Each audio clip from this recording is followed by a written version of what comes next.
everybody. Welcome to our Saturday recap with Matt for the week of August 22nd, 2026. So, Mr. Haddo, what all happened during this week? Well, you can go to see part of it on my LinkedIn newsletter. I think some things that we're watching, and they're very important to the community, is the what exactly is happening at the DEA. There are rumors that are flying that the delay has been attributable to the fact that the DEA is trying to figure out what the precise language should be. I know that they've been reaching out to scientists in the field, so there's obviously some review going on. The 7OH community is crowing about the fact that there will be a 15-day delay where they will solicit more comments. I don't know if that's true. It would be a little strange for the DEA to ask for additional comments when, under the Controlled Substances Law, the way that it works is when the DEA publishes, you cannot make any comments, and it's not subject to judicial review, and it becomes effective no sooner than 30 days later. So there is, and this adds to some confusion, there is a request for comments that was posted by the Assistant Secretary for Health at the Department of Health and Human Services, and that expired at the end of July. They could extend more comments there if they chose to do so. So I don't know about that confusion. I think they may be getting a little ahead of themselves because the way the process works, it's an internal DEA decision. And if they're looking for any advice on it, it would be with experts, not with the general public. So, and as much as I would like to then say, well, hey, could I come on down and sit down with you guys and tell you the way it ought to be? That's not the way it works. And so we'll see. I expect that whatever publication that the DEA makes in the next couple of days will give us an indication of what direction they're going. My personal belief is that you are going to see a 7OH ban. There could be discussion about the pseudodoxil MGM 15 and 16, which comprises a significantly smaller consumer public group, and so maybe there's some tweaking that needs to be done there. But I think they've got the 7OH thing pretty well down. We'll see. So that's one thing. I know that yesterday the Georgia Blue Ribbon Commission on Kratom Exposures to Youth and Other Retail Substances was once again literally just a clown show for Representative Townsend, who is the chair of the committee. He, by the way, is entitled to have his anti-kratom views. He has them. He has been, for the last 3 sessions, trying to get a kratom ban enacted. He's been unsuccessful. He's tried, various ways to manipulate that, but he's anti-kratom. And the only reason, from my understanding, that he was giving the chairmanship of this study group was because he got his bill got removed from the House Rules Committee. That would have substantially banned kratom. Now, it's interesting because when he and I talked yesterday, both before and after the hearing, he was unwilling to acknowledge the plain fact that he deceived the committee. It's called their I can't remember Youth exposure. No. The committee during the legislative session. Oh, it's subjudiciary something. But anyway, he had then come to the committee at the last minute with a substitute bill. Okay, and it's common. And the only way that the committee members can know what a new substitute is, it pops up on their laptops that sit in front of them in the committee hearing. For whatever reason, there was a glitch. And so and of course, we could not see it. Same thing's supposed to happen for us in the audience. We couldn't find it either. Something happened with the House, posting system, just didn't work. So the chairman finally said to Representative Townsend, describe the main points of your substitute bill. Well, do you know what he left out? He left out a provision that said that all kratom that's sold in the state of Georgia in finished product form had to first be having been grown in the United States. I remember. That is a de facto ban. Mm-hmm. And he acted like, when we talked to him yesterday, the lobbyist that we retained was standing right there, who's a former majority leader of the House, who understands the legislative process very well. When we confronted him with it, he acted like I didn't do that. That's a flat out lie. Now, maybe failure of recollection. Maybe that's it. So let's see if, and contextually if that works. He's chairing the committee. He's there for a committee hearing, and he hears that he misled the standing committee in the House of Representatives when asked, what are the major points of your substitute bill? And that's the substitute bill that made it into the Rules Committee out of committee because they believed him.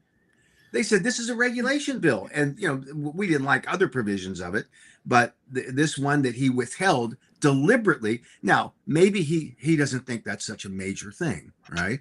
If you're wanting to ban a substance and you take away the source material for it, and you don't mention that when you're having a discussion. His other provision was putting it behind the pharmacy counter. Mm-hmm. That's another issue we brought up with him and said, you did that knowing that the pharmacists don't want. He goes, oh, no, I talked to, and then he specifically named 3 members of the pharmacy board and a pharmacist board, the group that oversees pharmacists, and they wanted it. Now, our lobbyist stepped in and said, Rick, that's not true. You didn't get any sign off. There was never a review of, nor was there a vote on the provision that you put into your bill where you told everybody the pharmacists want this. And here's why it's so absurd. Pharmacists are trained to provide counseling to patients on drugs that are approved by the FDA. They don't have time to go through the 30,000 dietary supplements that are on the market. And the idea, and there's probably more than 30,000, the idea that anyone credibly could say, oh, the pharmacist want it. Because here's the major reason. If you have a product that you hand across the counter and you sell it to a customer, and that customer has an adverse event, you're in the chain of liability that would literally give an orgasm to Matt Wetherington. Oh, yeah. Yeah, it would. Because you can sue them. Mm-hmm. And Yeah. the pharmacists are not interested. They are protected by the information that's provided to the customer based on the labeling, and everybody's seen them. When you have a prescription drug, you pull it out and there's a big disclaimer statement that is, you spread it out and you can cover your whole mirror with it. Yeah. Give all these warnings. The pharmacists are not going to intentionally put themselves in harm's way of being later said, well, you didn't provide proper notice, which is the favorite go-to. That's what we're going to sue them on. And for Rick Townsend to represent that the pharmacists were willing to do this without there being exhaustive debate and a big discussion and a vote, it's simply not true.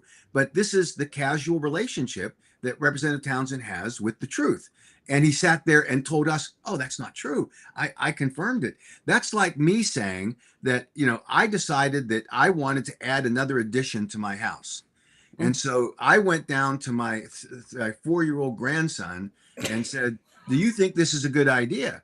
And he'll say, Poppy, that's a great idea. And so I went and contracted to add an addition to the house. I might have left out a major influencer in that decision, Mrs. Haddo.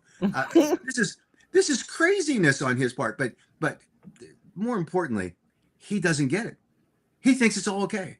He thinks, I'm all justified in what I'm doing. And when you have someone that's willing to shade the truth, and just because of something you believe passionately in, that's the deal. So we filed a complaint. You can get it on my LinkedIn newsletter. You can see the specific information that we've asked the speaker to review.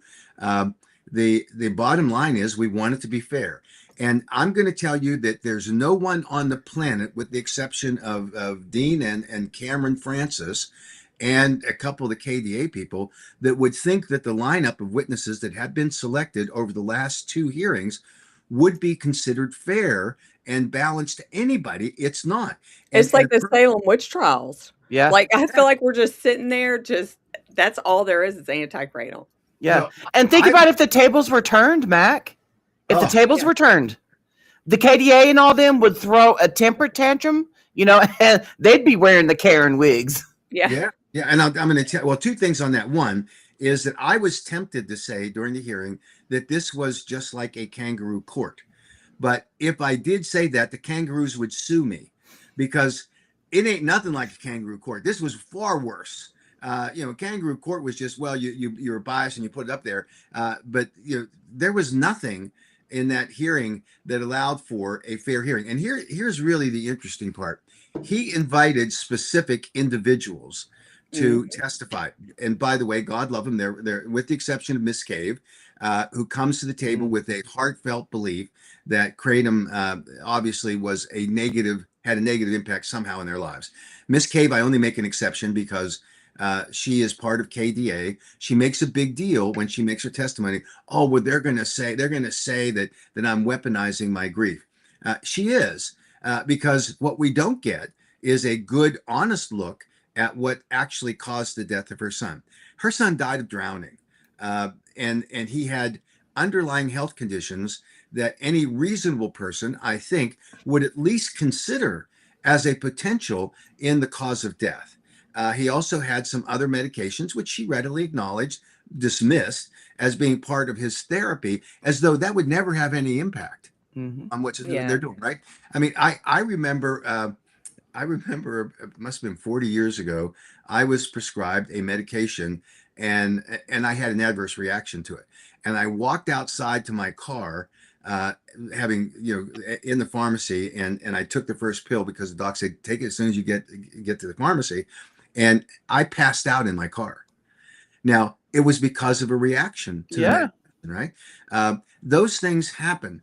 And certainly if I have an underlying health condition that precipitated the prescription of that medication, and then I took it, that's another thing that's worthy of consideration that might have caused a problem for Miss Cave's son to have an experience where he passed out and ended up drowning. That could happen, right? Yeah. So she I know she feels strongly about this, and I want to give every family the due respect they have. The tragedy is unimaginable. And I wouldn't even have to say that, except they stood up and said, my son or my daughter died of kratom. And every time we get some kind of information about the tox screen, the record sort of undermines their claim. And it certainly did with Miss Cave's son. And Susan Eppert the same way. All of these KDA moms and fathers who are showing up at these hearings, and they want to be able to have their voices heard without a challenge. And, I get it. I understand it. I do not question the grief in any way. But when they show up and say, we just want our voices to be heard, it is fair to say, we want a countervailing viewpoint heard. It is fair to say, we would like to see the tox screen and the autopsy report. Now, sometimes those autopsies don't tell you much, and because there's much that isn't tested because of what the CDC calls the lack of precision in postmortem investigations. So that happens, but at least we ought to be able to see the record. And I know that the Restucci family in Idaho is another good example. We're testifying out there, and they get up and they're outraged. One, that we would question them. I get the grief, all that. They were outraged that we would dare to question the medical examiner. Okay, look at the medical examiner's investigation. It is absurd, because there are lots of indications that they put in the report they didn't follow up on. This is like you go to one of these cop shows and you watch it and you see somebody made a mistake. Well, somebody made a mistake here because they didn't fully investigate, didn't look at, or didn't evaluate in context the circumstances under which this individual died. And I would encourage everyone to go and read what's available on the public record about the Restucci case. This isn't the the wonderful traditional family situation. This young lady had problems. Yeah. And she had prescription medication she wasn't taking, and they didn't fully investigate that, or that she was taking in combination with so many others that it was like a pharmacy in what they found at the death scene. So certainly that should have been evaluated in the context of a death. And so there are all of those issues. But I can tell you, and the point I tried to make, and I think at least one member heard it because they asked me about it after the hearing, was the plain fact that every single adverse event and every single death gets reported to the FDA adverse event reporting system. And when you go on that system, it warns you that you cannot take the data that is submitted there as conclusive, and you shouldn't.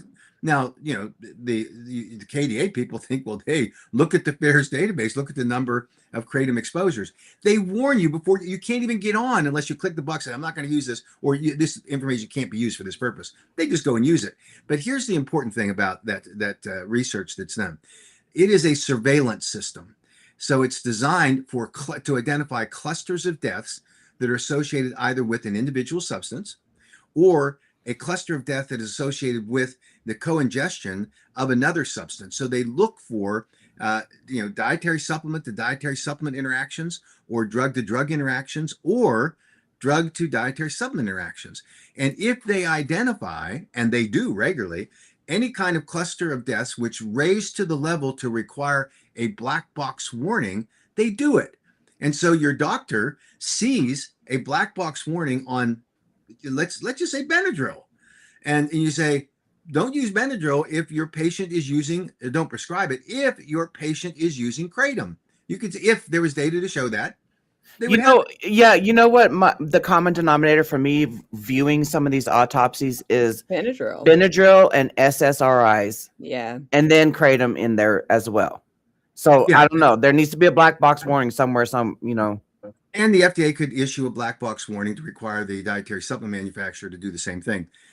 Ultimately, you can get it. Now, the fact that the FDA has not done so, right? Why? Well, maybe the answer is as simple, right in front of our faces, because they've not found the data that would justify doing so. That's the first and obvious and probably the easiest explanation for what's going on with that surveillance system. But what the KDA moms and dads want to do is say, oh, look at all these reports. And they use the cumulative effects. And then when you listen to the testimony of is it Hillary Tuslick from the N-kratom addiction, she threw out all of these statistics, and it was ChatGPT'd it. She had to ChatGPT'd it. However she got it. The problem is, at the end, everybody was glassy-eyed. What is she talking about? And here's the truth. You can take a surveillance system like the Poison Control Center, and let's say you're down in Waco, Georgia, and you could have a kratom exposure report, and it comes in January of 2026.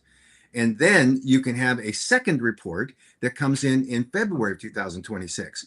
And then Hillary could grab onto that data and say there was a 100% increase in the number of reported adverse events under the Poison Control Center in Waco, Texas. I mean, what? This is not what this data is supposed to do. It is a public health safety mechanism, which lets us look in context at what's really happening. And what does the National Poison Control data show? That everything was stable in terms of kratom exposures reported by the Poison Control System. You got to 2023, and I don't know, you got a huge jump. You continues all the way to 2026. Now, even someone who is as blinded by their objective as Hillary Tuslick, not that Dean Cameron or Francis ever could, but certainly she, since she's spouting the numbers, could say, well, you know what? Maybe I should find out why the spike, right? Why the spike? And by the way, embedded in that spike is one Cameron Francis.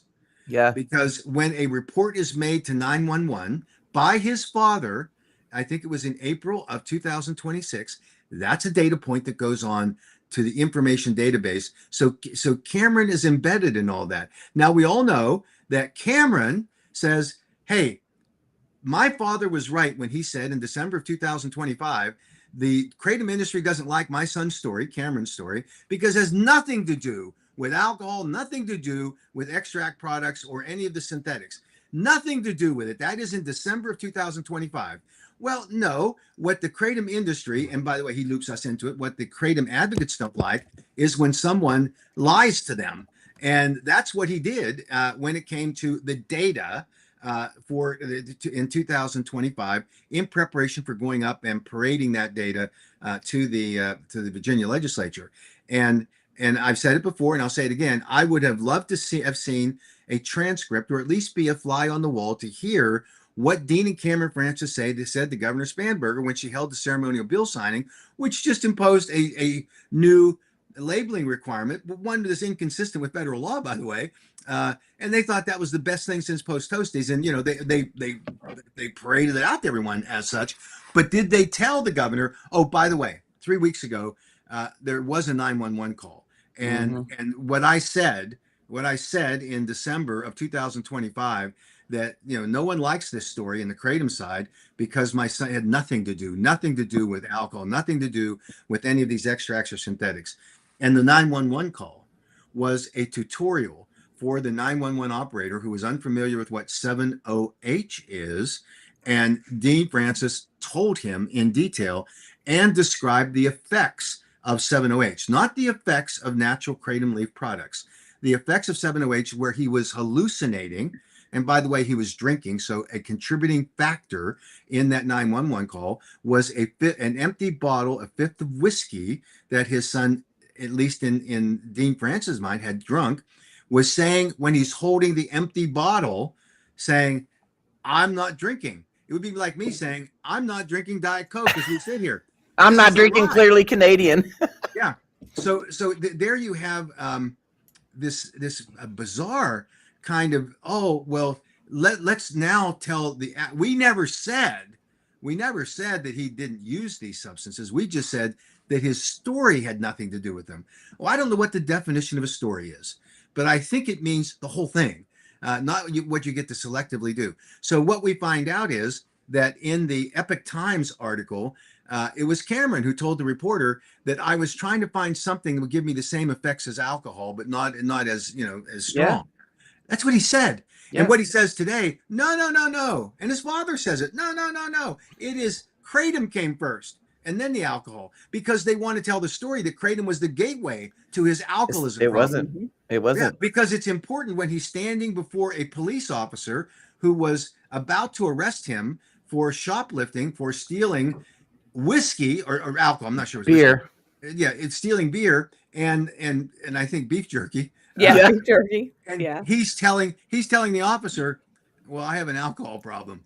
No, he didn't mention he had a 7-OH problem. Of course, we all know that doesn't really qualify as a kratom product, according to Dean. He said, and I agree with him, by the way, it's not. He should separate them. But he says it's alcohol. Well, why don't we all tell the truth, right? Mm-hmm. So now the news story is, well, kratom introduced him to alcohol. That's not what he said to the Epoch Times. So his son must have gotten the storyline messed up early in the storyline, by the way, because now it's embarrassing to them. And so then they conflate that and say, oh, alcohol is really destroying him. They didn't mention that his son, which he now admits, went to a treatment facility in Mexico for the treatment of, and you fill in the blank, he was going down there for a specific treatment that commonly is used for alcoholics.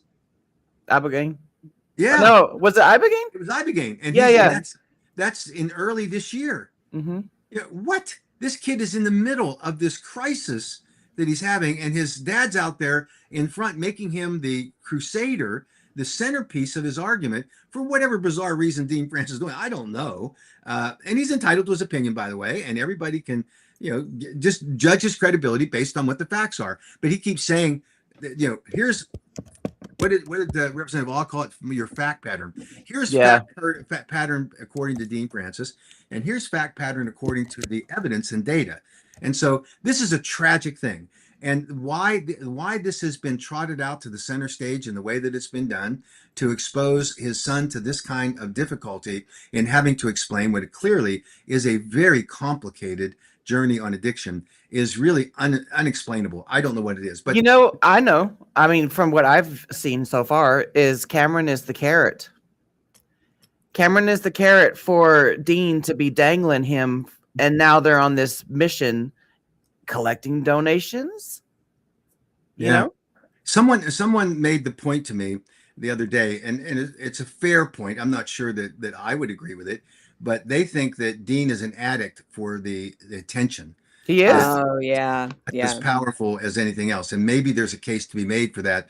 But it certainly has shown that it doesn't matter. It does not matter if he can get as we know, Senator Mike McKell, if he could go along on that journey to Yeah. the Mount Everest to kiss that albino They could yak on take the lips, turns kissing the yak. just get a camera Or up there. one could kiss one side and the other could kiss the other side. Yeah. That's in context. This is tragic because you have a problem where Yeah. you've got this kid that's at the center of it. He's 30 years old, but still, obviously a family member. And I get that motivation. I have been in similar circumstances with one of my sons that I had to make a choice if I was going to continue to be an empowering agent in his life or the deception that he engaged in. If I was going to be the guy that said, nothing, that you can't attack my son. I knew my son had some severe issues that needed to be addressed. His birth mother was an alcoholic, and when he was born, he had alcohol syndrome. Was it fetal alcohol syndrome? Mm-hmm. And with that came all of the challenges with developmental issues, his competition in school.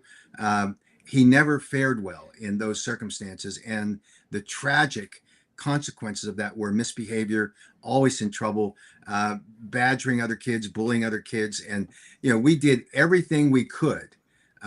Honestly, everything we thought was necessary based on counselors who told us to give him a treatment program. It was enormously expensive.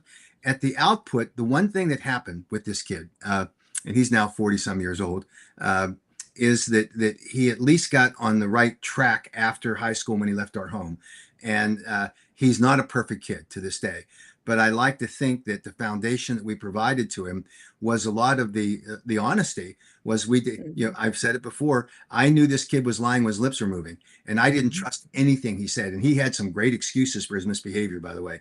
He actually took a baseball bat and from his car window went down our street and knocked over everybody's mailboxes because he was ticked off about a girl that he wanted to date, and she said no, and she's a smart girl, and he knocked over everybody's mailbox with a baseball bat. With it, drive by or walking and doing it? No, he was driving. He was swinging it. I mean, we kind of did that stuff back in the day too. But he said but I lived in the country. He said he didn't do it, and we didn't have Ring cameras in those days, right? But I had a parent whom I had deep respect for as a neighbor, and was always a kind and wonderful person. And he said, I saw him do it. Now, do I believe the kid sitting in front of me with the baseball bat in the front seat of his car, saying, "Dad, I didn't do that. I didn't do that." Yeah. These are difficult things that every parent has to deal with. Well, not every parent, but well, it makes it worse when you're airing it out publicly like that. Yeah. It just makes it harder on the whole family, in my opinion. I mean, I know we all do the best that we can at the end of the day as parents, but that'd be the last thing I would want to do. Yeah, and I think so. So that's Dean Francis and Cameron Francis. It's really too bad, and I see now that that this is where we end up when we get into these discussions, and it is, in my opinion, a retreat for them to go back and say, "How dare you attack this kid?" Right? Mm-hmm. Well, I'm sorry. I'm not attacking the kid. I'm attacking what he's saying. And I'm watching his lips move, and I have a problem with what he's coming out of his lips. And I think that's a fair kind of thing to at least evaluate if you thrust that kid on a national platform. And that's what he's done. Mm-hmm. He's got, now it's rumored to me that they have a LinkedIn page. I say rumored because he blocked me and Cameron blocks me. I mean, why? Cameron blocked you? Oh yeah. I let everybody up. Now maybe Cameron, there's different groups. So they have one called the AK Boys, and I can talk to Cameron there, but I think Cameron's blocked me. Maybe not, but his dad has, and Hillary has, so I don't get to see what they say. People report it to me. I didn't know that they had the AKA Boys. What the heck? Yeah, that's some chat group, and that was started for the purpose of Cameron being able to explain, at least in his view, of what the facts were. And then he constantly says, I've already explained it to you. Well, I went back when he said it the last time. I went back and looked at all of the explanations. He did explain it to us with about 6 different versions. Yeah. Okay, which version are we talking about today? So, but again, this is I think an indicator of the very serious problems that anyone confronts when you're having struggles with alcohol. or substances, right? When I was a kid, I grew up in a household that with a stepfather. My father died when I was 4 years old, so I never really knew him. But my mother married an abusive alcoholic, and I saw firsthand how drunks, and this Yeah. guy was a horrible drunk, how he abused his family. And my mother was so desperate, and I'll never understand this to my dying day, so desperate not to rock the boat and to lose that economic foundation she had. She told, there were 4 boys in our family, all a year apart, and she lectured us: do not ever raise a hand to him, don't say anything to him, just walk away. And we honored that for the most part. I was 17 years old in my senior year in high school, and he came home. And what would happen, it was a very interesting circumstance. We lived right next to a steel mill. We were poor because he drank all the money away. And he would, after work, go across the street to the beer garden, and he would get drunk. And all his buddies would say, "You better be careful, Bill, because the Haddo boys will beat you up when you get home." So he came in the door ready for a fight every time. Yeah, He had never had any evidence of that. He walks in this night, and my mother, who was fixing dinner for him, because she had pretty much timed where he was, and he walks in yelling, and I happen to be standing in the doorway of the kitchen, and when my mother said to him, "Bill, please calm down," because he was screaming, and he punched her right in the face. And so I stepped between him and I said, "Next one's through me." And he said, "No problem." So when I finished with him, he was down on the ground. He was drunk. I mean, he was actually a very strong, but he was drunk. So I had an advantage over him, and I was a strong young kid. And my frustration, I let it out, and I was kicking him, trying to get him to wake up and stand up, and he wouldn't do it. So I finally picked him up, and I threw him out in the front street. We lived near a steel mill, which was a very busy area, and the front street was busy. And it was only a couple of seconds, and cars were screeching, stopping, and the police were called, and he ended up in the drunk tank for 2 days. When he came home, he said to my mother, straight choice, either him or me. And my mother, for reasons that I'll never understand in my life, said, "Can you find someplace to stay, Mac?" And so I went to a buddy's house, and I finished out my senior year of high school. He refused to acknowledge me, to let my mother do anything. She was not permitted to come to my graduation in high school. These are the circumstances around abuse of substances, in this case alcohol, that lead to these tragic consequences in families. And so I feel for it. I get it. Yeah. And I've tried to understand throughout the rest of my life where my mother was, and I think I do understand that she was impoverished. She had very low self-esteem. She just was afraid that if he left, then she would have these, we had 2 sisters, well, 3 sisters, 2 half-sisters and a sister of ours, living in the same household. And that, it would be devastating economically. So I think that was her hook, and that's the leverage he had on her. So whatever those things are that are used by people that abuse these kinds of substances, they're real, they have family consequences, and you behave in ways that are irrational, unexplainable. And I think that we're seeing some of that, at least in my opinion, play out in the Cameron family and the Francis family, I'm sorry. And so we just have to accept that, but that does not give them the right to take the platform they've taken and try to make it into something that it's not. And on the hearing in Georgia, the obvious feed for all the information that was provided to the committee by Chairman Townsend was fed to him in large part by the Dean Francis. Yeah. Because they played a video of a vendor, and it was apparently some goof off thing that the vendor did, and it was advertising his products, and he was throwing his product into crowds, and it looked like this is an AI generated thing that was, I think, a year or 2 old. So it tells you how it was early AI generation. And the chairman asked me, "Do you condone this kind of thing?" And I could not see the video very well, so I didn't know that what he was actually asking was, well, this looks like he's appealing to children. And of course, we do not in any way condone, nor do we support anyone marketing a Kratom product to a kid.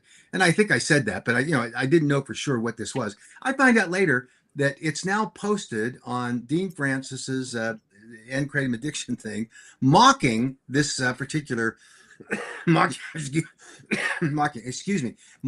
this particular vendor, saying this is what he did. This was a private TikTok that he apparently put up over a year ago, and he was just goofing off with some of his high school buddies that he was getting attention.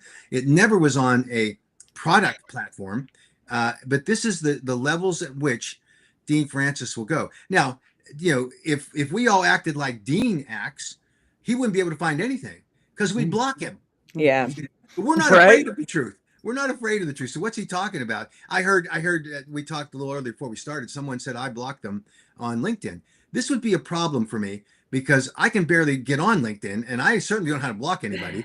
I've been the victim of being blocked, but I'm not the perpetrator. So if somehow there's a glitch in the system, I'll do whatever I can to restore anyone, because I don't care if you like what I say. You have a right to say it, right? And I have Yeah. a right to respond. That's all. And we should have that kind of ability. But what happened yesterday in Georgia was that the slots that were given in the first hearing, you had one AKA person, the rest were either neutral, and there were a few of those, and mostly all anti-kratom. Look at it. Anybody with any common sense or objectivity would see that. And then yesterday, it was bizarre because in the first hearing in Atlanta, there were more than 24 pro-kratom advocates who came to testify. They were required to register with information for contact. They have that in the committee records. And yesterday, when we get there, he is invited. And by the way, some of them remotely, not just they had to be there. This is I mean, so fairly- you actually heard them. I heard a couple of them say when he called to invite me here today. So, I Mhm. mean, Yes. he Mhm. personally called these people. Yes, he did, because they're sending him emails or whatever. So he invites them, but he doesn't invite the people that signed up, that took the effort and the time to come down to the hearing, that could and were not available or allowed to testify, solely because he structured the committee to be full of Andrew Kolodny and Templeton and all the anti-kratom people that consumed all the time. He allowed his good friend, Mr. Breedlove, to go on a 20-minute sermon-like rant. Now, he called me out for a tirade. I mean, that's bizarre. I mean, his buddy, by anybody's standard, it was pretty embarrassing that he got onto this. He was preaching at a church against kratom. He let that go on for 20 minutes. Yeah. But he wasn't going to let me say anything. He was done when I called him out. And he tries to cut me off. And I tried to plow through that. I don't know how effective it was, but at some point we have to take a stand. And Yeah. so our complaint to the speaker was very simple.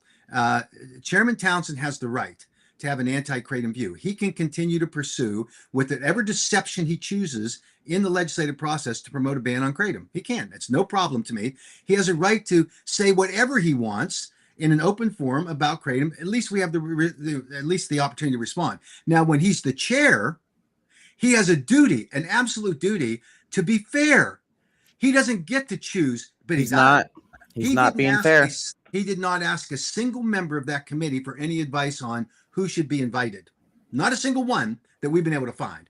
Now, that's ridiculous. He went into his email chain and he found the strongest anti-kratom people he could, and he calls them up and says, "Hey, you want to come and beat up on the kratom people today?" Yeah.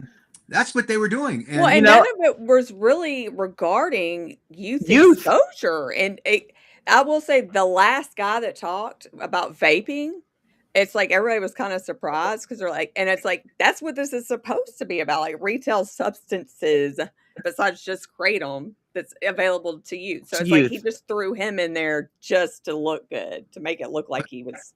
Right. And that whole thing was the most unfortunate abuse of governmental power. The first one too. The first hearing and yesterday. It's like if you haven't. The hearing was even a little more fair. It was little not bit. fair by any means, but just A little bit. Yeah. Well, now you all need to understand that when he approached me afterwards, he wasn't happy, which I understand, and he's very forcefully, reprimanding me and saying, "You need to understand, this isn't the end of it. There's still two more hearings." Oh right? gosh. I said, so tell me, Rick, who would be on the next two if I hadn't raised this objection now? Are you going to talk? Or you think the speaker's going to call you up and say, you at least ought to put on a charade of fairness? You don't have to be, fair, but at least act like it. At least give them their voice. So I think that there will be a more balanced presentation in the next two. We're hoping that's the case. But And then he made this ridiculous excuse. Well, you should have just told me who you wanted on the program. I said, we did. And you rejected all of it. I said, you got your list from your emails. And by the way, you have a lot of emails that you could have picked some, because I know that you've gotten, according to one of the members of the committee that told me he'd gotten over 400 emails on this. So you might have dipped into that crowd and said, you want to come and talk and testify. But no, it's if you're anti-kratom, that's the selective sieve that you have to go through in order to be on the list of approved speakers at the Georgia, mind you, not the Rick Townsend charade, but the Georgia Blue Ribbon Committee on Kratom Youth Exposures and Other Retail Substances. That should be fair. It should be, balance it out. Now, it'd be one thing if there weren't anybody on the other side clamoring to testify, but that's ridiculous, and that's what he wants people to believe. Now, and then he brings in Susan Cave, who lives in Florida. Yeah, she lives in Florida. She might have previously lived in Georgia, And then the first mom or grandma that testified, didn't her grandson, wasn't it 7OH? It appears it was. Yeah, but see, she's gone on this. They want to mesh everything together, of course. Exactly. She keeps calling it kratom. Even the preaching guy he kept saying, I'm talking about 7OH, but then he kept saying kratom for 20 minutes. So it's like, So there are the two things that I think I mentioned. The first one was that when one of our advocates in North Carolina was typing an email on a Google platform, it said, we want to oppose 7OH, and the Google the assistant program says, no, you should change that to kratom. Right? It just shows you the bias has now creeped into our computer systems. But that's just the fact of life. And why? Because the 7OH people introduced their products as kratom, so people thought they were. They want to continue to call it kratom because they're desperately trying to avoid a scheduling of 7OH. So this is something that we elect people with, half a smarts to say, I'm going to find the truth. And the quest of the chairman of that committee should be about finding the truth, about being fair, about being equitable. He was none of those things. He is on a crusade, and this is the traveling road show for Rick Townsend to vent his anti-kratom message. And one of the representatives criticized me for openly challenging the integrity of the chairman. And I had a chance to talk to him afterwards, and I won't repeat exactly what he said, but I don't think he would say again what he said to me in the open hearing, because he got it.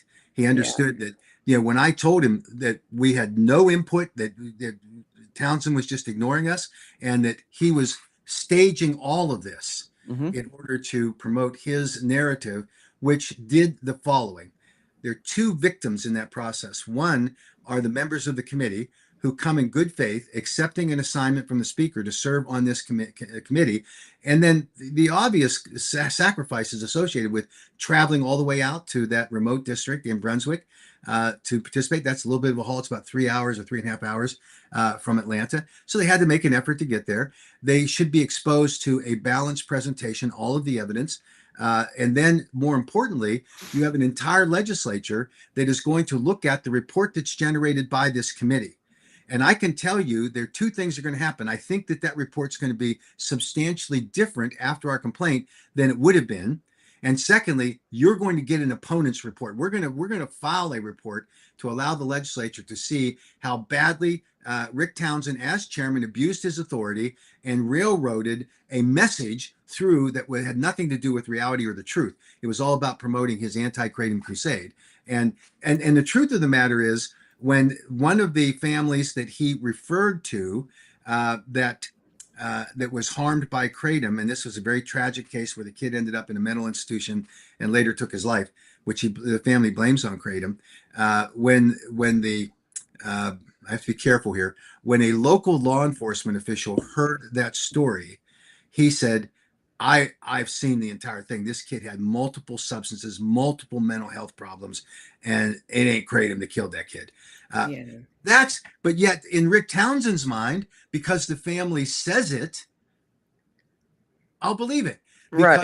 Because Dean Francis says the reason the kratom industry hates us is because it had nothing to do with alcohol or any of these extracts or synthetic products.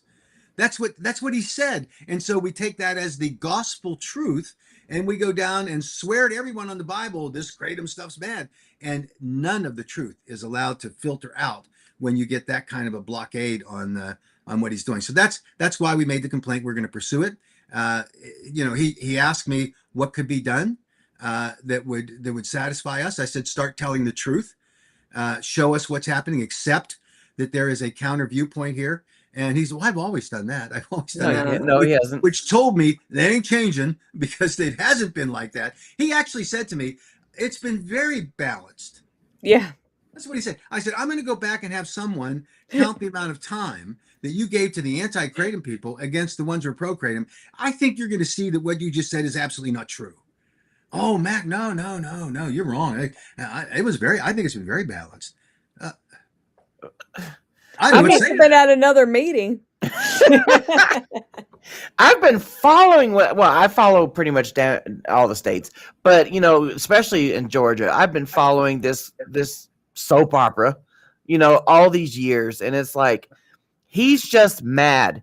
He is mad. He's throwing a temper tantrum. He's probably incentivized through Matt Wetherington somehow, some way, because that's his little buddy. And if you don't know who Matt Wetherington, he's the anti-kratom child attorney out here.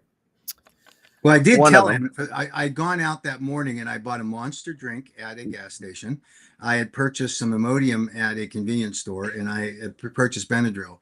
And I told him afterwards, I said, you know why you're not going after Monster drinks in this committee or going after Imodium or Benadryl?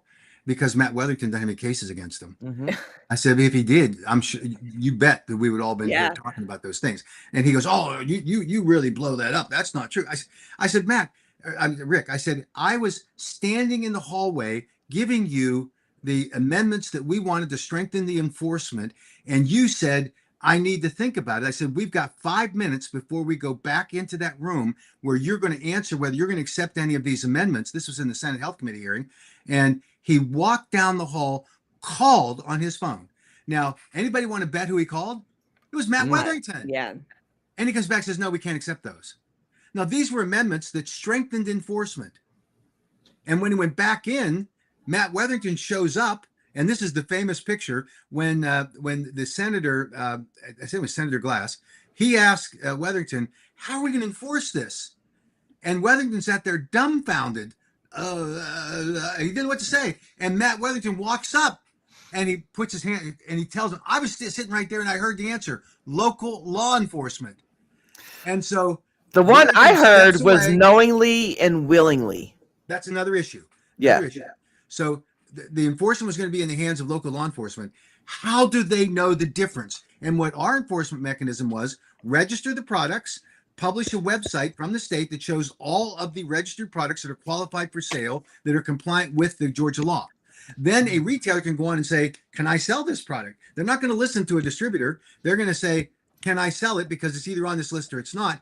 Easy to enforce. And if I'm a local law enforcement guy, I walk in and say, wait a minute, that Kratom X or Kratom 708Y, that's not on the list. It's out of here.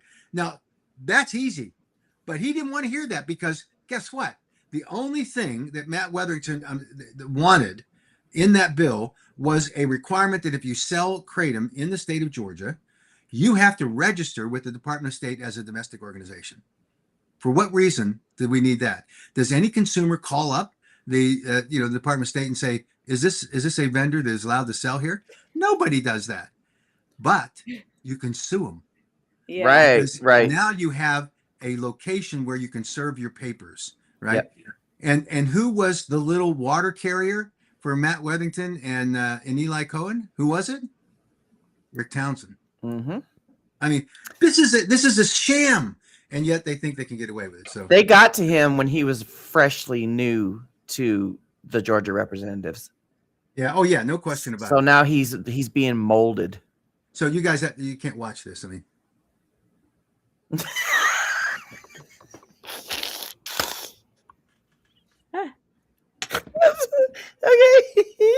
Okay. Okay. So you know what? I do want to ask you, when you had that back and forth between Michelle Awe and her, it's supposed to be yes and no questions, right?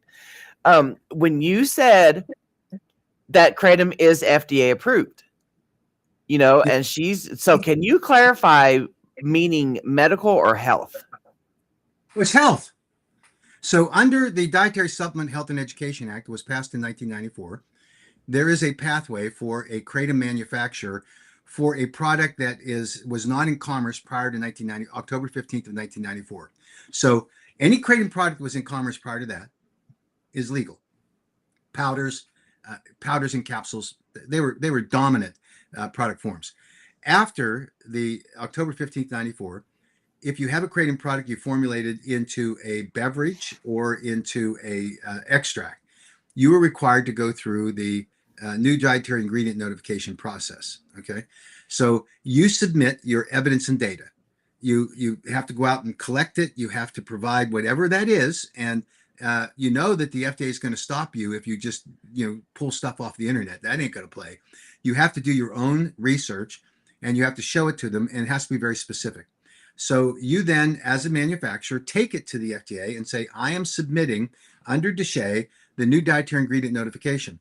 The FDA then has the ability in a 75-day window to evaluate the submission. They can then object. And when their objection comes back, the company and the FDA can resolve whatever the objections are. At the end of that process, if the FDA doesn't accept the responses from the company still has the ability to go on the market. The burden at that point is on the FDA to say, no, that product's unsafe. I'm pulling it off the market. Right. That's the process. There have been many companies that have gone through the NDIN process under the DSHEA Act that are on the market today using that process, meaning that they are fully regulated, subject to a withdrawal from the FDA. So is there, and I'm going to talk with Representative Law. She's a very smart woman, by the way, very smart woman, and a doctor. And I understand where she comes from and what her view of what kratom is. I get that. But the fact of the matter is what she called the fact pattern being different. It's not different. It's the law. And the FDA has the authority to go in and swipe up all of those products that have been through the NDIN process, because guess what you have to do when you file an NDIN? You have to put your name, the name of your company, you have to have the address, you have to have a lot of information, your DUNS number, all kinds of identifying material. So it would not be difficult for the FDA to, if they objected enough that the kratom product in their view was dangerous, they simply go out, knock on the door of the company address that was provided to them and say, guess what? You're off the market. Has not happened, right? So there's that. Now, the other thing Representative Law and I disagreed on was that she asked me, sort of the issue about metrogeny being converted into 7-OH, and doesn't that make it a metabolite? So maybe I didn't do a good job explaining. I thought I did, but this is what I was trying to say to her, and I'm not sure that we could even agree now.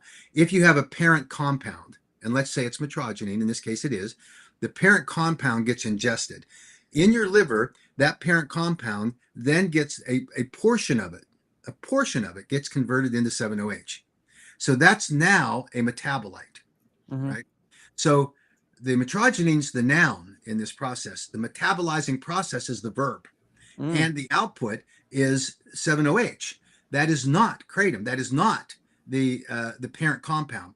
The metrogeny that is left over after that process is the parent compound, less the amount of that parent compound that was converted into 7-OH. So I'm going to do this. I'm going to, and like I say, she's a very smart woman. I have no beef with her at all. I think she just saw this, and I think that we could probably come to some agreement on what was said. And if I didn't explain it correctly, I'm willing to go back and, reconnect on that issue.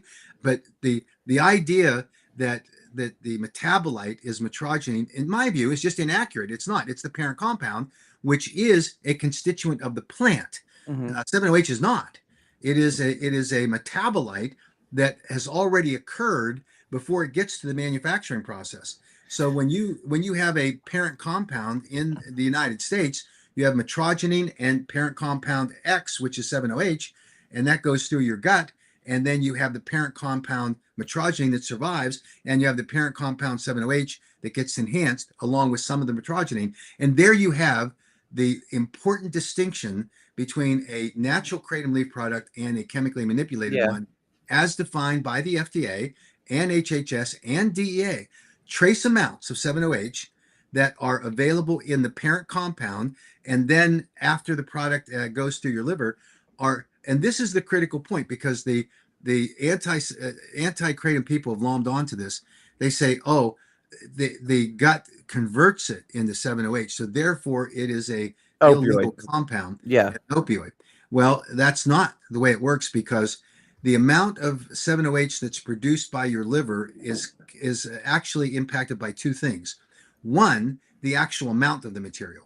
Never in the blood plasma levels have been tested on people that have ingest natural kratom, and then the output and blood serum levels, the blood plasma levels, they don't ever find that there is a level of 7-OH that exceeds what's in a 7-OH product on the market.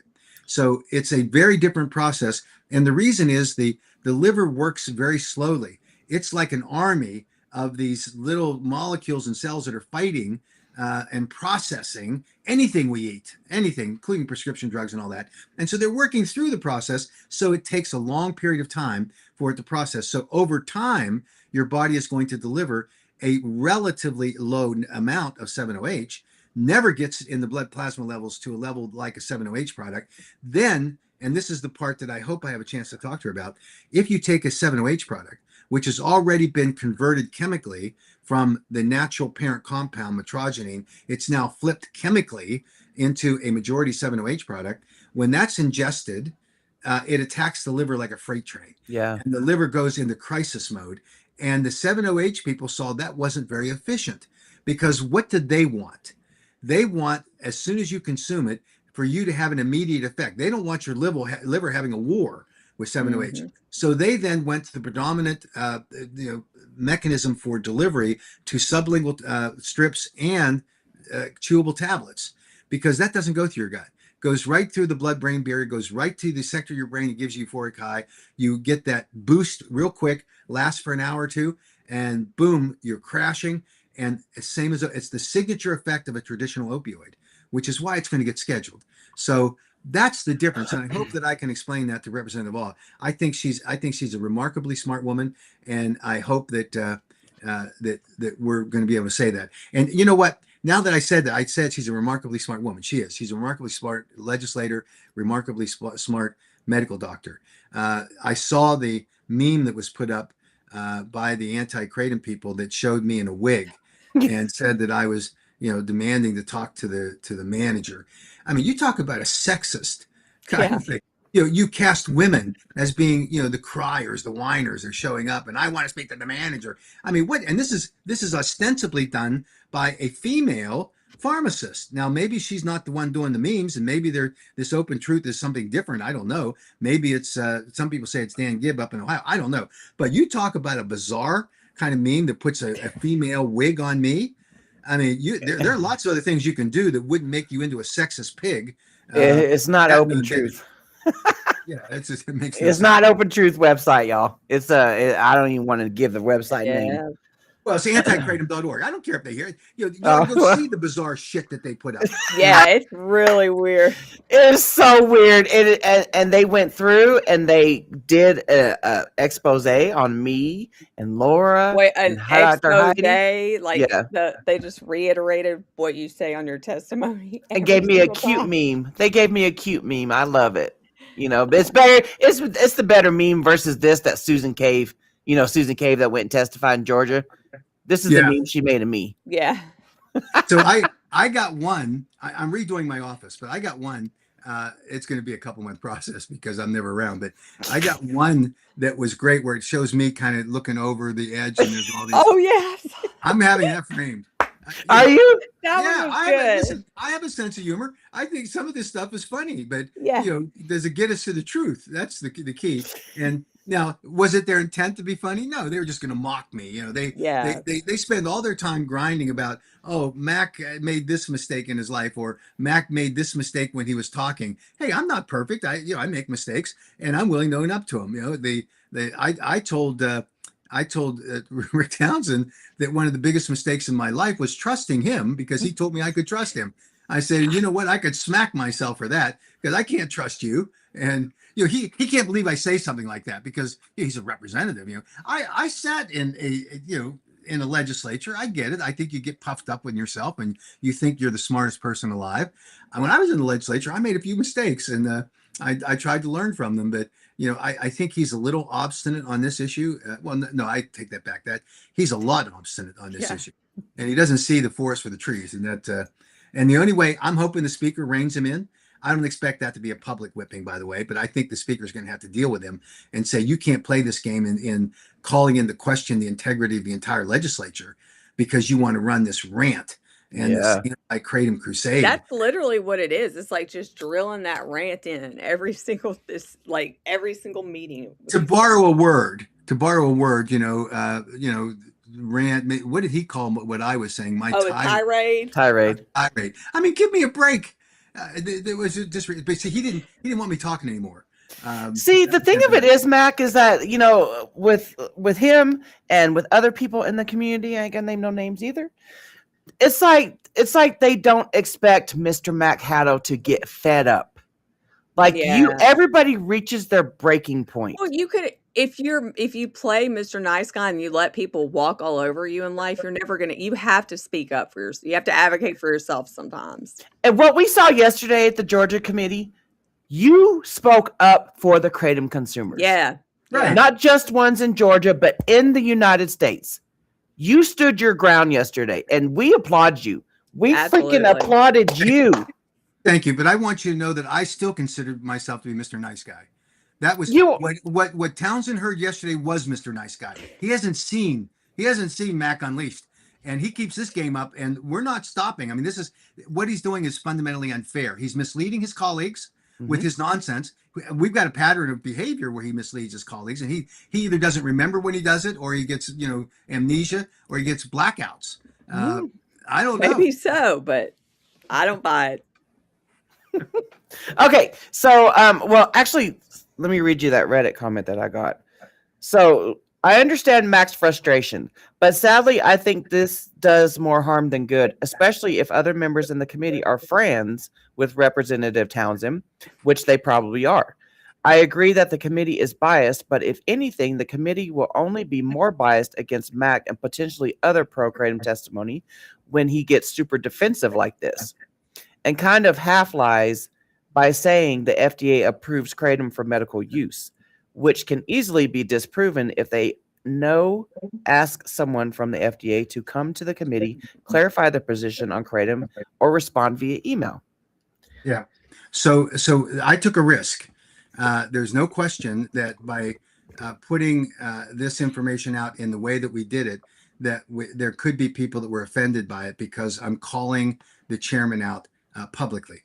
But subtlety doesn't work in this case. And so we took the risk. Now, there were two members of the committee who showed that they were a little frustrated with the approach. I talked to both of them. They're both now understand why we did it. And one made an interesting comment that he would have done the same thing now that he knows. The problem was nobody knew. Everybody thought this was a unbiased presentation. Yeah. I thought this is what the whole issue was. And so I think we needed to do that. It was not something, in my opinion, that could have been done effectively without calling them out. And what I think we'll see is a behavior change. I mean, if I were Rick Townsend, even as bizarrely, insulated as he is and tunnel vision that he has, and I know that he's got Dean Francis on speed dial, as bizarre as all that is, I think he's going to say, I can't afford. And I think the speaker will help him understand he can't afford to make this into the same kind of roadshow that it's been. So that's one issue. I think that the issue that Representative Al presented to me was a yes or no, is kratom approved for medical use or for a health use? And that's the distinction. No one can credibly say that kratom is approved for a health use. Now, that's different than an individual consumer saying that I experienced a therapeutic benefit from consuming kratom. You as an individual are allowed to say that, to experience it, and your First Amendment rights protect you. A consumer cannot say, my product will help you achieve that therapeutic benefit, because that becomes illegal commercial speech. So that's the distinction on a medical use. But what Representative Ah, and I don't think she fully understood the answer that I provided yet, and I'm going to continue to pursue it with her, is for a health use. Well, yes, there is a health use. There Oh, are so what you previously described was medical. You said health use, but what you described was medical. medical. Yeah. Now you're going, oh yeah, you said health. I'm sorry. I apologize. So there's no question that there is a process by which the 40,000 plus dietary supplements that are on the market today that allow people to make the freedom of choice to manage their health and well-being are what dietary supplements do. Now, the FDA doesn't agree with that, by the way. They don't think that dietary supplements help you at all. And there are some bad dietary supplements Yeah. in the market that are marketed to say, well, you take this and you're never gonna have knee pain again, that kind of thing. I've tried those things, they don't work. So I think that distinction aside, there is a process which obviously Representative Al was not familiar with, where you have a review of dietary supplement material, in this case, a botanical supplement for kratom. So in medical use, absolutely, she's right. There is no approved medical use for kratom that exists in the United States yet. Now, what the NIH people are doing might lead to something down the road, maybe 5 to 10 years from now. But a health use absolutely is recognized under the Dietary Supplement Health and Education Act, and there is a process by which a kratom manufacturer can pursue it. But see, this gets nuanced. It's the same thing about the import alert. You saw that the one representative who's a coroner, by the way, whom I will never get on my side, said, "Well, what about this stuff that's getting in here illegally? Why are we even talking about this?" I think his name is Representative Meeks, if I remember. He's a coroner.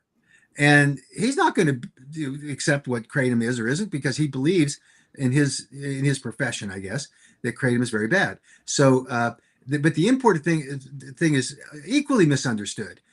This idea that everything's sneaking through, and what Mr. What's the guy's name? The former DEA agent Townsend, is that his name? Not Townsend. Templeton. Michael Templeton. Templeton. Yeah. Templeton. He said every ounce of kratom coming to the United States, every gram. And then you have the same thing being done by Andrew Kolodny, who, when testifying up in New York, he says, "Well, I'm no expert on imports, but every gram of kratom coming in is illegal." No, it is absolutely not. How does anybody think in their right mind that there are kratom products being manufactured that the FDA wouldn't be sweeping everything off the shelves if it were completely illegal? There is a process that you have to follow. And if you follow that process, and it's not an easy one, you have to declare in advance before your shipment arrives that you have a kratom shipment. It has to be properly identified as Metrogyne speciosa. You can say, although I'm not a big fan of this, you can say it's not for consumer use, meaning that material isn't then going to be handed to a consumer.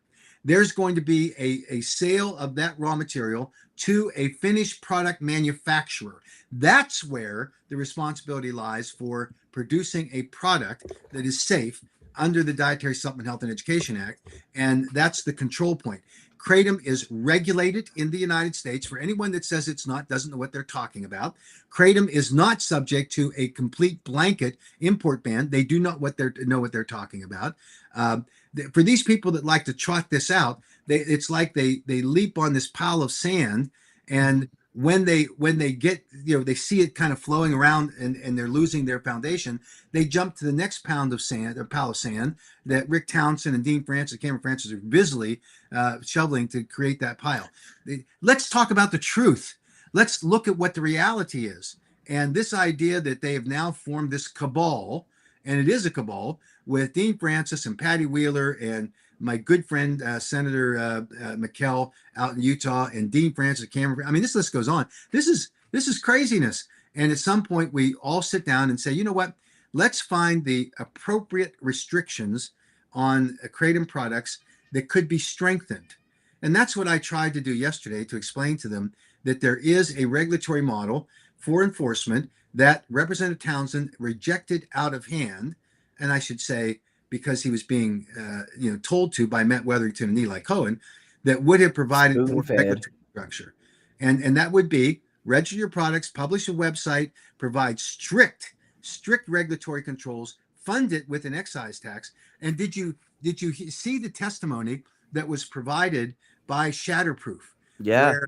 where she said that in the state of West Virginia, and I promised myself I was going to look this up before I came on. I didn't do it. But if you look at the population of West Virginia, compare it to the population of Georgia, I'm going to take a wild guess. It's at least double. They collected $6.5 million in excise taxes at 11% on Kratom products sold in the state of West Virginia. No one is going to tell me that that's not enough to enforce. I know that what Utah asked for was, I think, 1.5 million. What the crazy Florida Department of Agriculture fiscal note estimate was, I think, 2.5 million. I mean, if you want to responsibly regulate this product by putting boots on the ground with inspectors, you want to have the staff to evaluate applications for registering for your products, maintain a website. You can do it. Yeah. You can do it with a lot less. Speaking of Utah, they're actually looking for someone right now. They're trying to hire somebody for Department of Ag. Yeah. Well, it's just unhinged the way that you have Senator Mike McKell, who is famous for glossing over the facts or ignoring them, who now immediately jumps on the anti-Kratom bandwagon by saying that that the death that resulted from the ingestion of MGM-15 in a cat's claw product was a Kratom product. And then he has the audacity to say on a news interview, "I just don't trust this Kratom industry." What? If the standard for banning products were based on the fact that we don't trust an industry, I don't think we would have lawyers. I mean, what is he talking about? That's the standard. I don't trust this industry.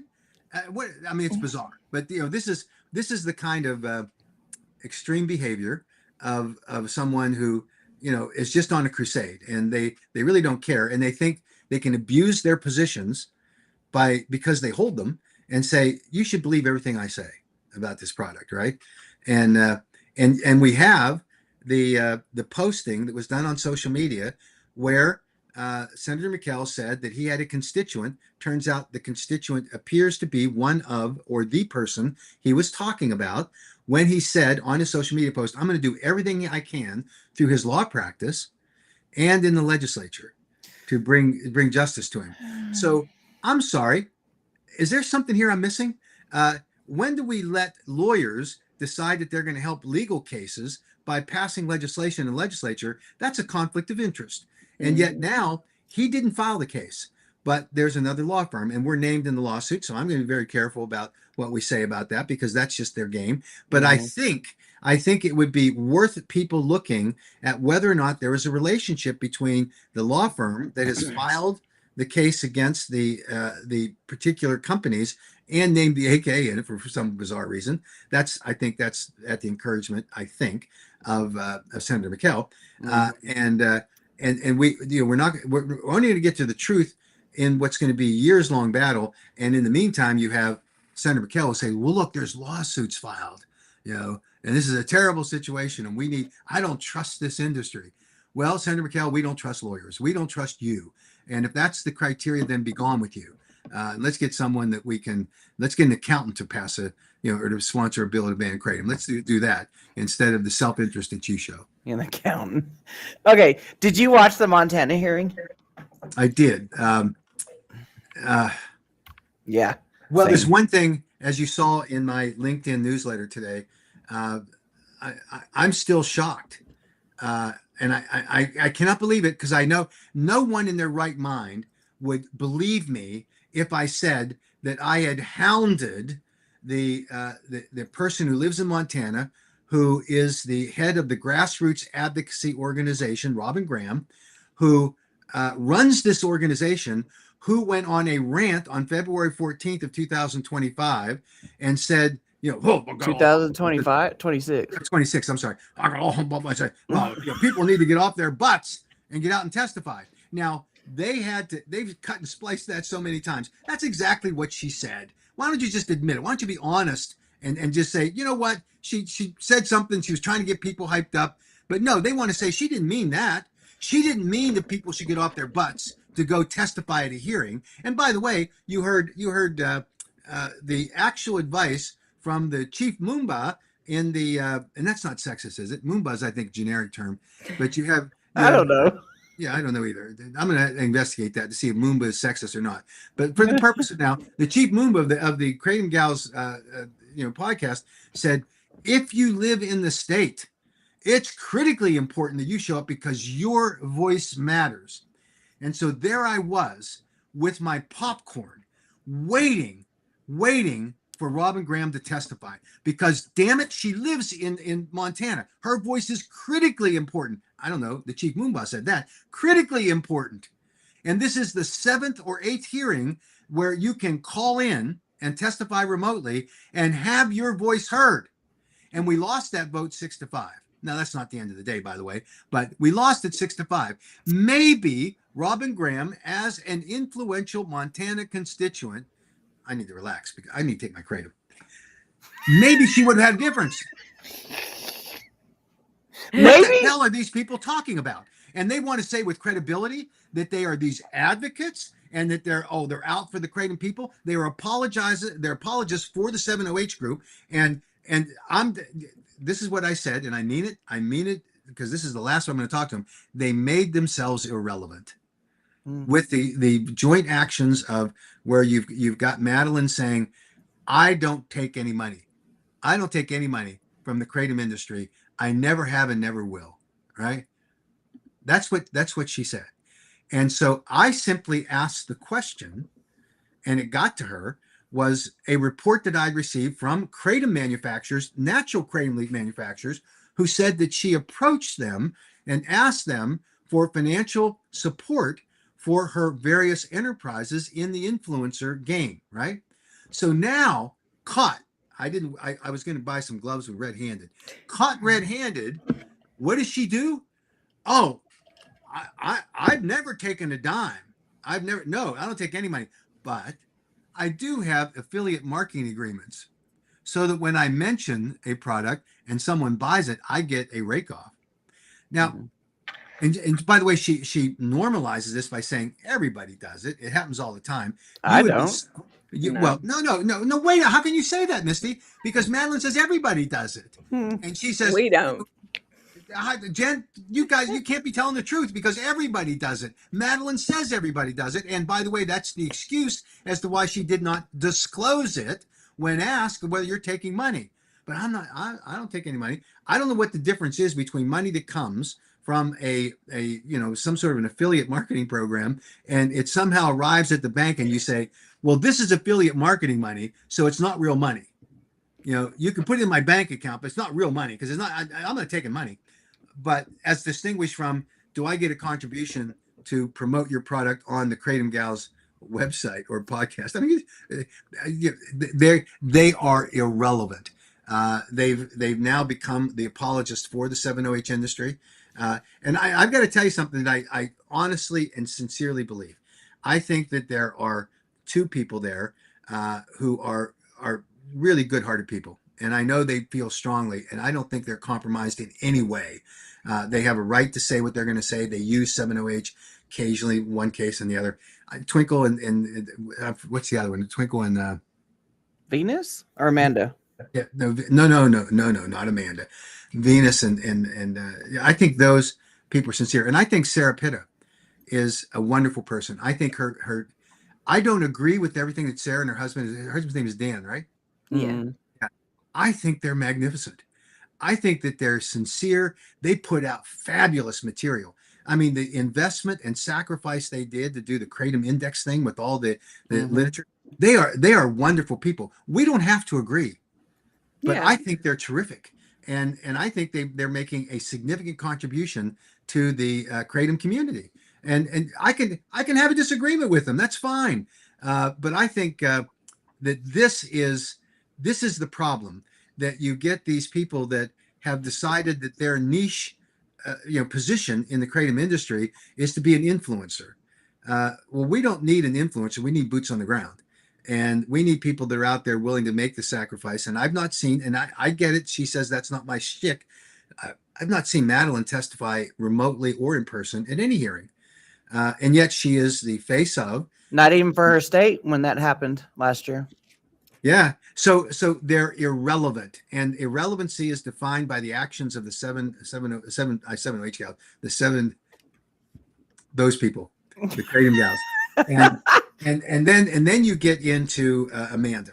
Now, I credit Amanda with having gotten off her butt and gone and testified up in New Hampshire. I think it was great. I think she did in Connecticut too. I think it's great. No, there was no opportunity in Connecticut, but New Hampshire. I thought it was great, and I give her credit for that. But anyone who wants to see the kind of impassioned narrative that she's created, go on to one of these chat boards, and her personal, vitriolic, profane, grossly offensive kinds of statements she makes about me, which are largely untrue, made up, fictional, just so she can make her point, tells you where she disqualifies herself. And so she is not on a list of people that I would consider to be credible in discussing these issues, in my opinion, that would then be trusted or could be relied upon by any other advocate, because she works for a 708 manufacturer and a marketer. I think she's in the customer service. I don't know whether she's still there, but she does. And so for her to say with a straight face, well, I'm not compromised in any way in advocating for 708. Now, the one thing that I would take away from the argument that they make, and I'm sympathetic to it, is that there are people that are left in the lurch with this scheduling recommendation when it comes, because clearly under federal law, you are a felon for possession. Different from possession with intent to distribute. And so we are advocating for and have legislation drafted, which is being circulated, that will exempt the possession of 708 as a felony conviction. There will be no criminal results for it. And there's also a treatment issue that should be available. But I'm fascinated by the explanation that Amanda and others have said is AKA did this. Because if AKA hadn't done this, then, all these people would still be taken care of.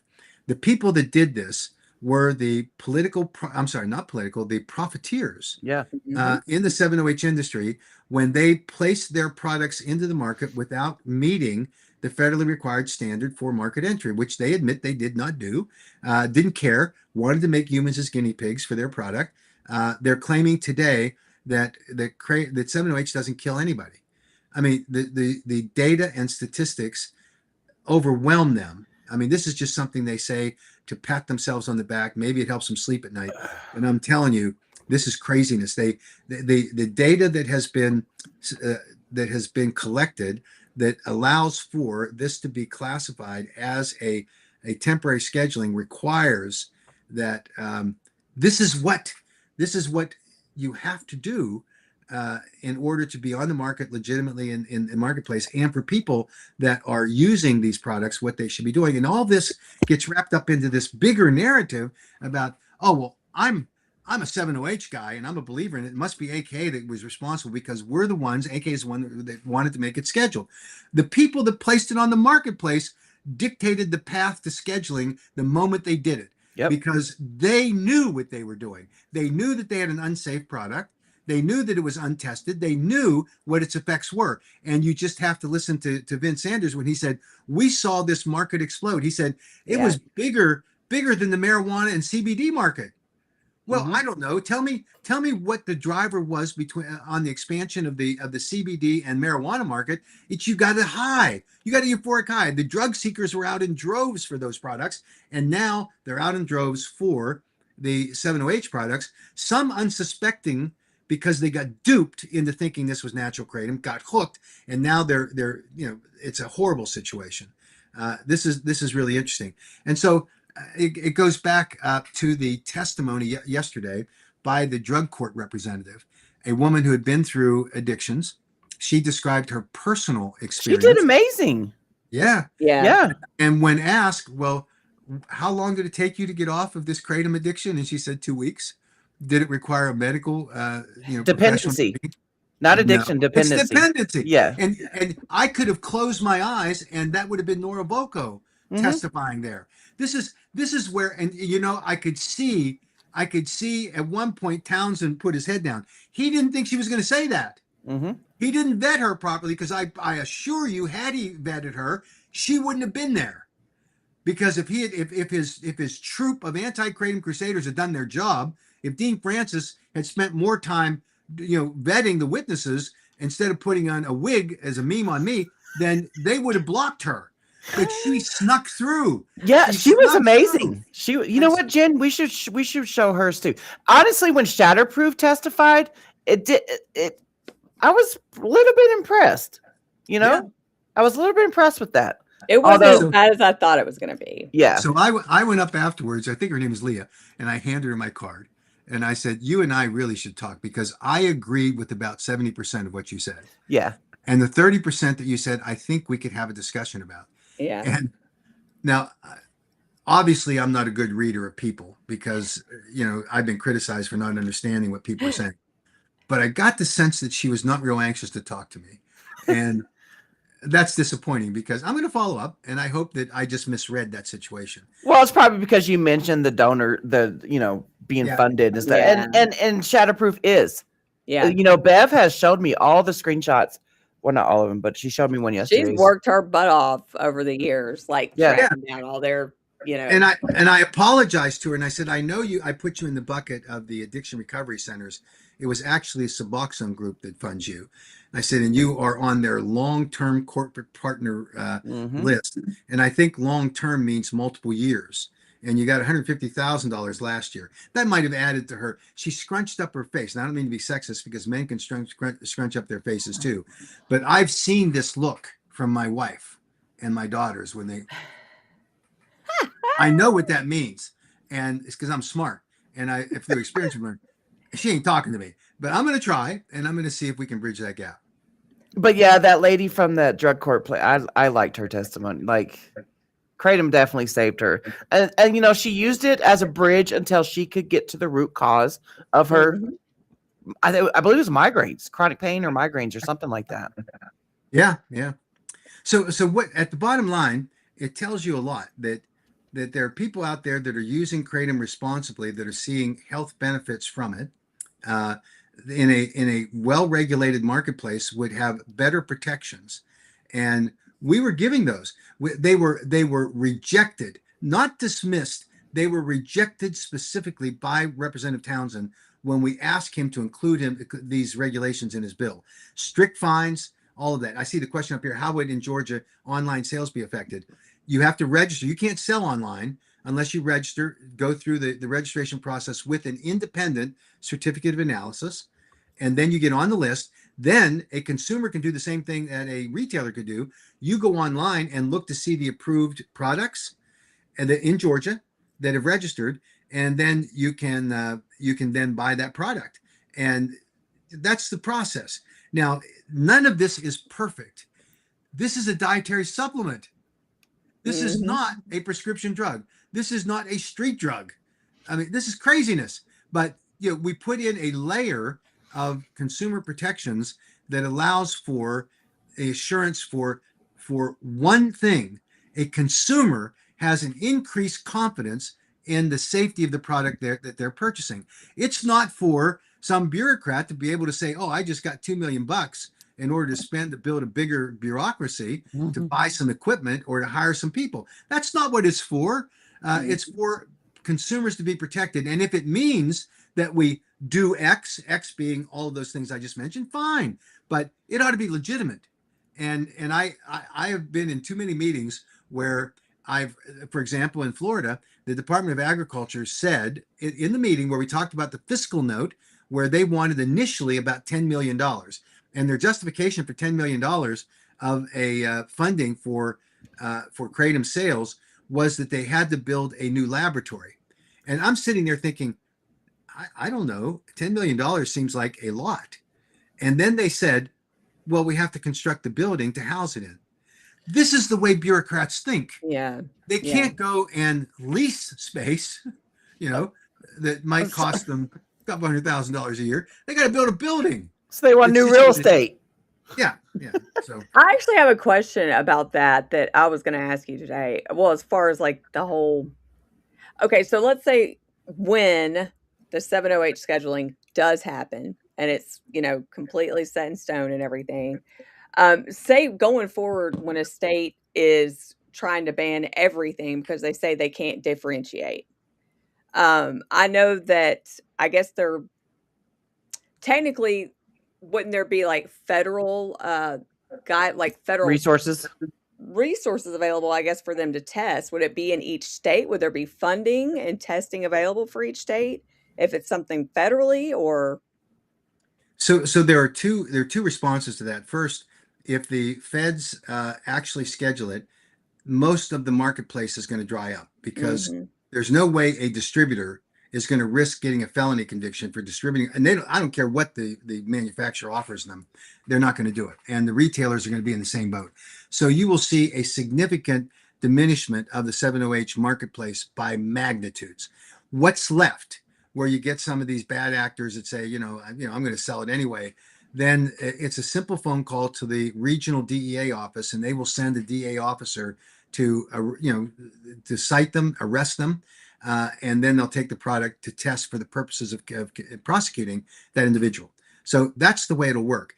The state does not have to worry in any way about enforcement in the structural enforcement part of it. We're concerned about consumers. Yeah. And that's ultimately what we want, is to get these products off the market. And so the same protections exist. There'll be a spin down process where there'll be fewer of these products. But if there's just one left that puts someone in danger, then that's a problem, right? So that's the reality of it. The state will then be left with a simple proposition. And when I say simple, that's not the right word, with a easily structured regulatory pathway.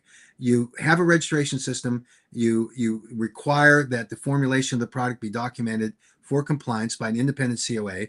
You do FDA required labeling that provides appropriate warnings for people, and you have the restrictions on 7OH content and for the extracts. So they can't make them if they're using anything but FDA approved food grade solvents. So you've cleaned up the marketplace. Now, how do you tell the difference between a product that is being sold as Kratom and one that it meets that standard for using FDA approved food grade solvents? You have an extract. Is it done? It's not simple, but it's easy in the sense that once you pick it up, you turn that product over to the retailer and say, you have 30 days to produce an independent COA from that company at their expense. And then if I don't trust it as the regulator, I'm going to have it tested by a lab of our choice, and they pay for it. And if they don't pay for it, that product ends sale at this minute. So they have regulatory tools that are available. And let's go to sorry, I don't mean to cut you off back. Let's go to Tracy's pin comment first, because there's what we're seeing in New York, Mac, is the Oneida County dude. Everything's banned. The sales of Kratom is banned. Unless it is FDA approved. And I believe behind the pharmacy counter. I believe those were the two things in it, which is about to happen in Albany. Yeah, we help is on the way in Albany. We're going to have people there. We're going to be fighting the battle, explaining to them what the differences are. There's going to be a period of time where we have to get state laws aligned with what the feds are going to do. And then it'll trickle down to the local counties and cities.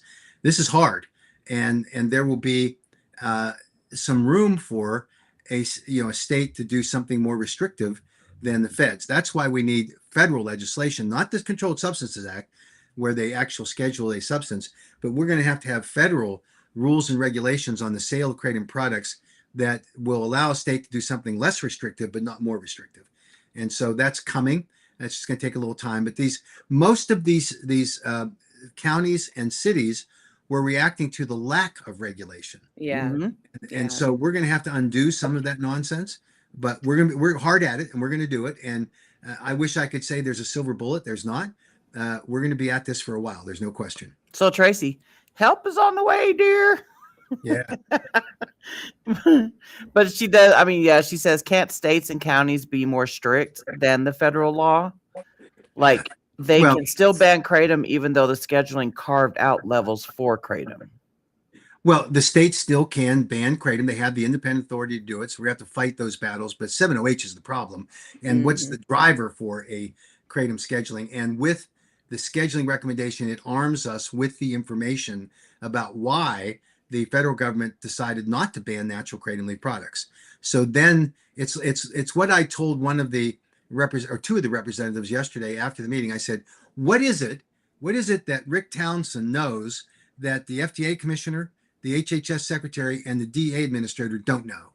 Hmm. Because he wants to ban all kratom, and the FDA, HHS, and DA say no. Natural kratom leaf products are not the subject of our scrutiny. So there's work to be done. This is not.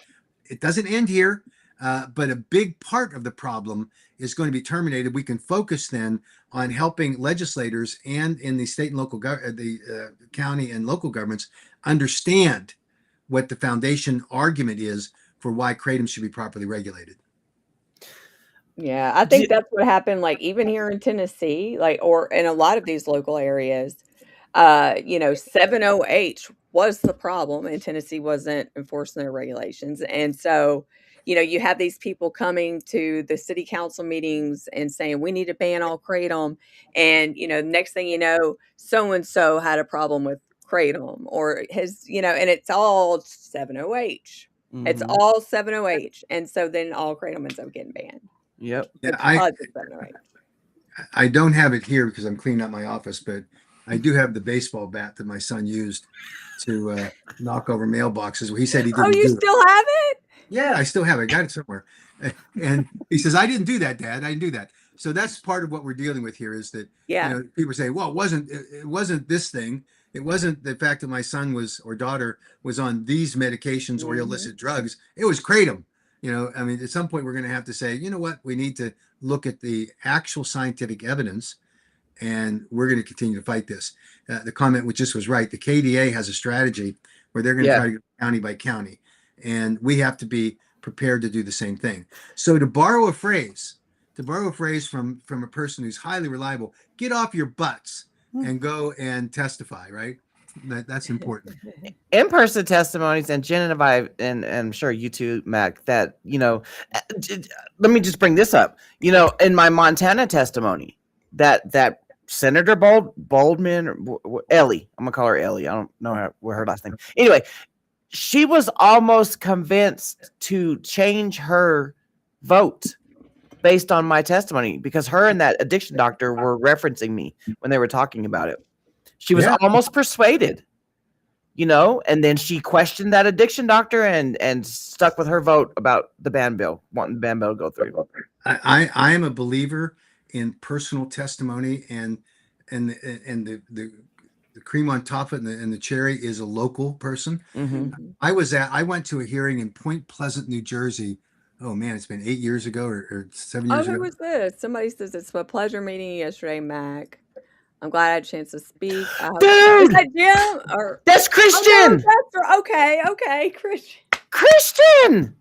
Heidi, Dr. Heidi is looking for you because you two both share the same Shari malformation or something like that. You did amazing on your testimony. Also, you were awesome. You have So- got to hit me up. So Christian sent me an email, which I asked him to do. Thank you, Christian, for doing that. I'll make sure that Heidi has Okay. your information, and I'll circulate it to you as well. If Christian gives me permission, he may not want a couple good-looking babes getting in his life right now. So, I don't know. Is that sexist? I think it is. No. I don't think Okay. that's So anyway, I'll try to connect everyone. But yeah, Christian was fabulous. I mean, you talk about someone who that impassioned, yeah. obviously highly credible statement that moved people. Yeah. So yeah, great. And Christian, the way thank he you. delivered it, like he was so eloquent. Oh, there's I Dr. even- Heidi. There's good Dr. Heidi. She's been secretly watching this whole time. You silent watcher, you. But yeah, so because we streamed, we streamed yesterday. But after the fact, we were talking about how Christian was speaking, and it was just so eloquent. It was just Yeah. so like, it's like he could do an audiobook. Yeah. So for the record, Heidi sent me an email afterward and said, I did not understand what the hell you were talking. She didn't use hell. I knew what you were talking about in part of my testimony. So I want you to know that I can be reprimanded and educated, and I have not been fully educated by Heidi yet, but I'm going to make sure I try to do better. Anyway, I was telling you a story. I went up to Point Pleasant, and you can't get to Point Pleasant other than just driving, right? And it's about a 3.5 hour drive. And when I got there, one of the guys on the city council said, "Why would you drive up to this?" He called it a one horse town. And I said, for the very point you just made earlier, this is important. In-person testimony, to the extent we can, and I wish I could do more, really is critical. And by the way, my wife wishes I do more too. Now testify.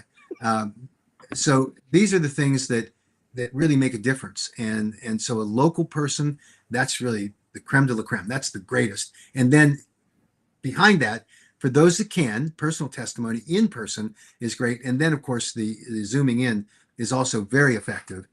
So everybody needs to do it. Everybody. Just a second. Montana.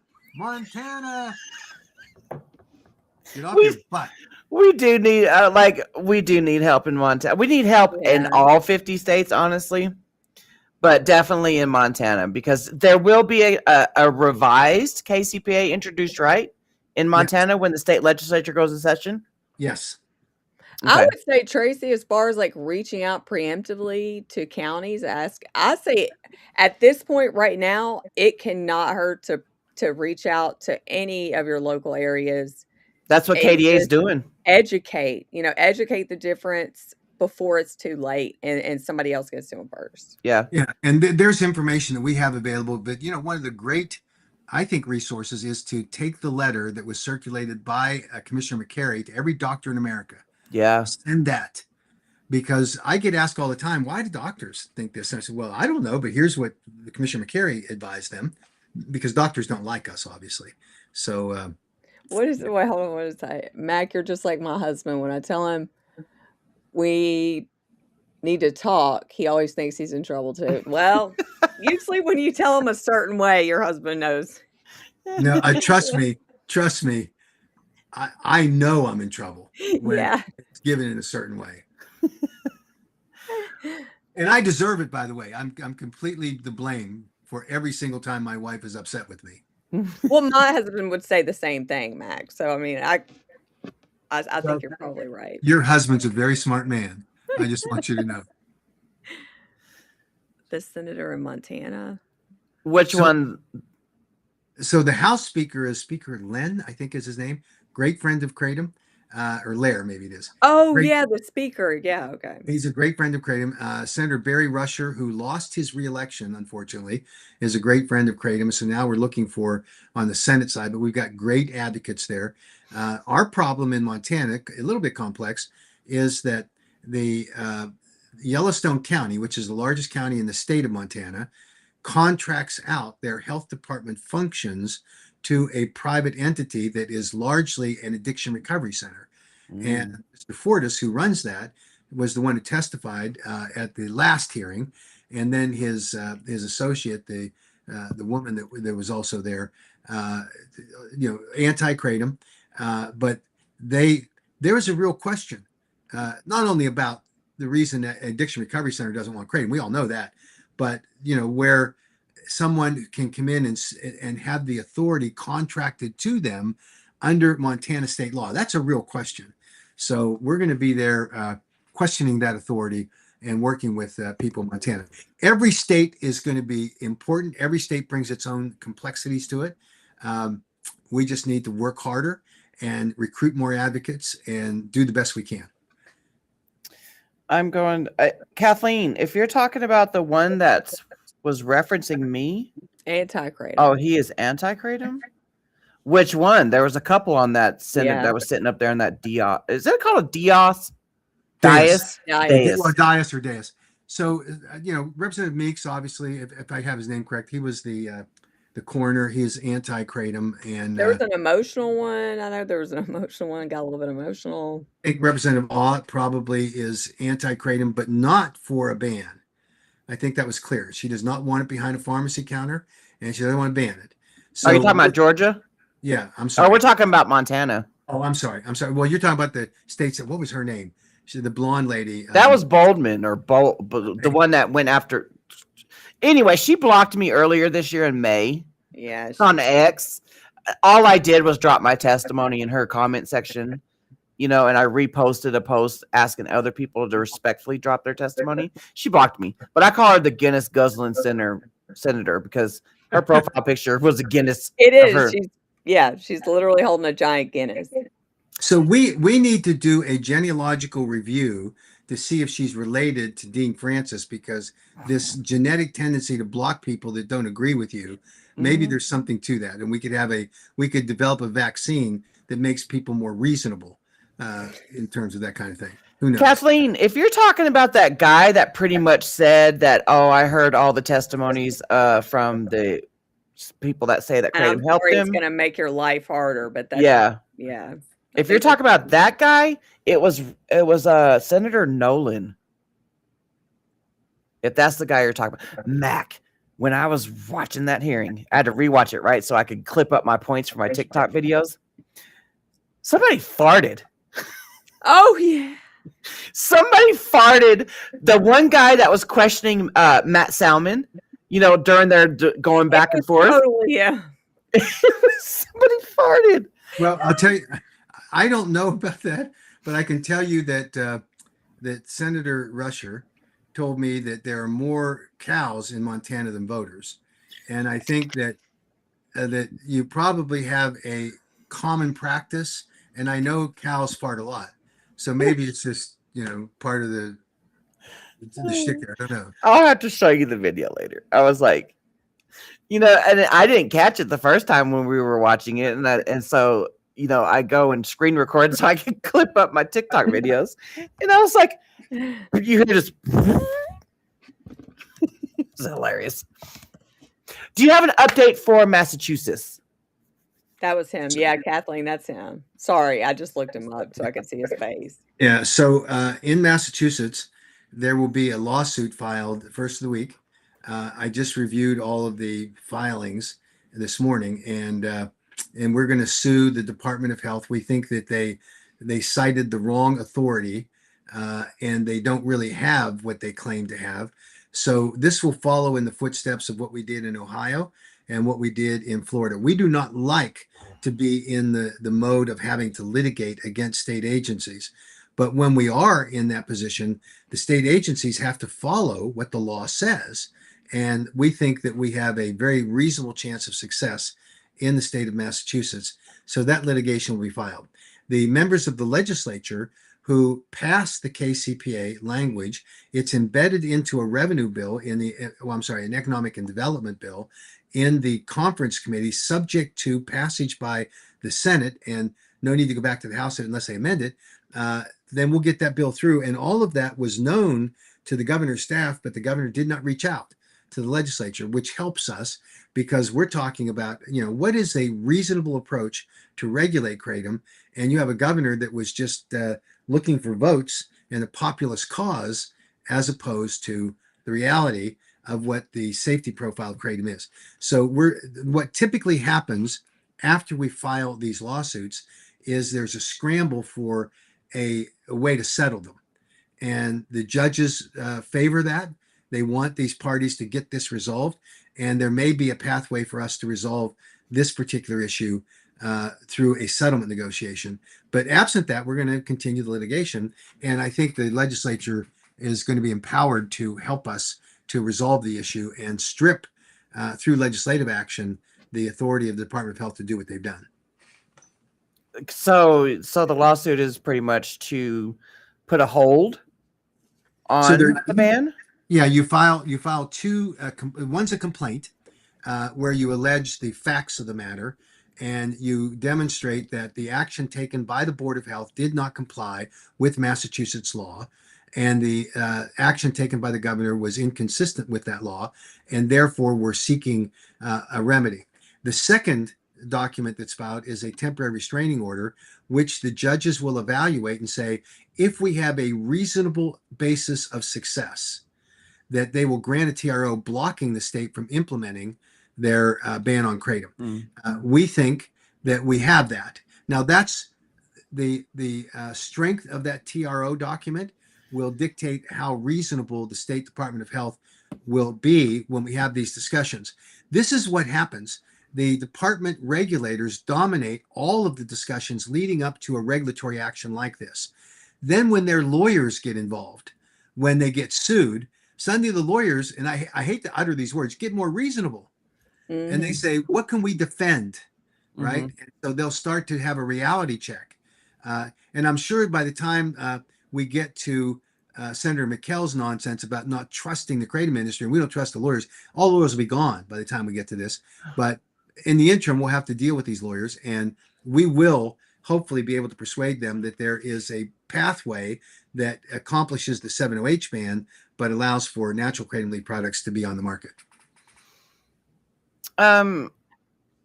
I know Caitlin says, not sure if it's okay if I could post this here, but Odie's is contributing a portion of all sales to Massachusetts lawsuit. That's amazing.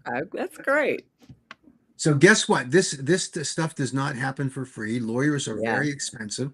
We've recruited vendors to help us with litigation costs, and we've seen outpouring of support from the industry. Those people that are customers of these companies, fabulous. We really appreciate it, and we'll see where we are in the end. I'm running up on the hour here, but the question was about Florida.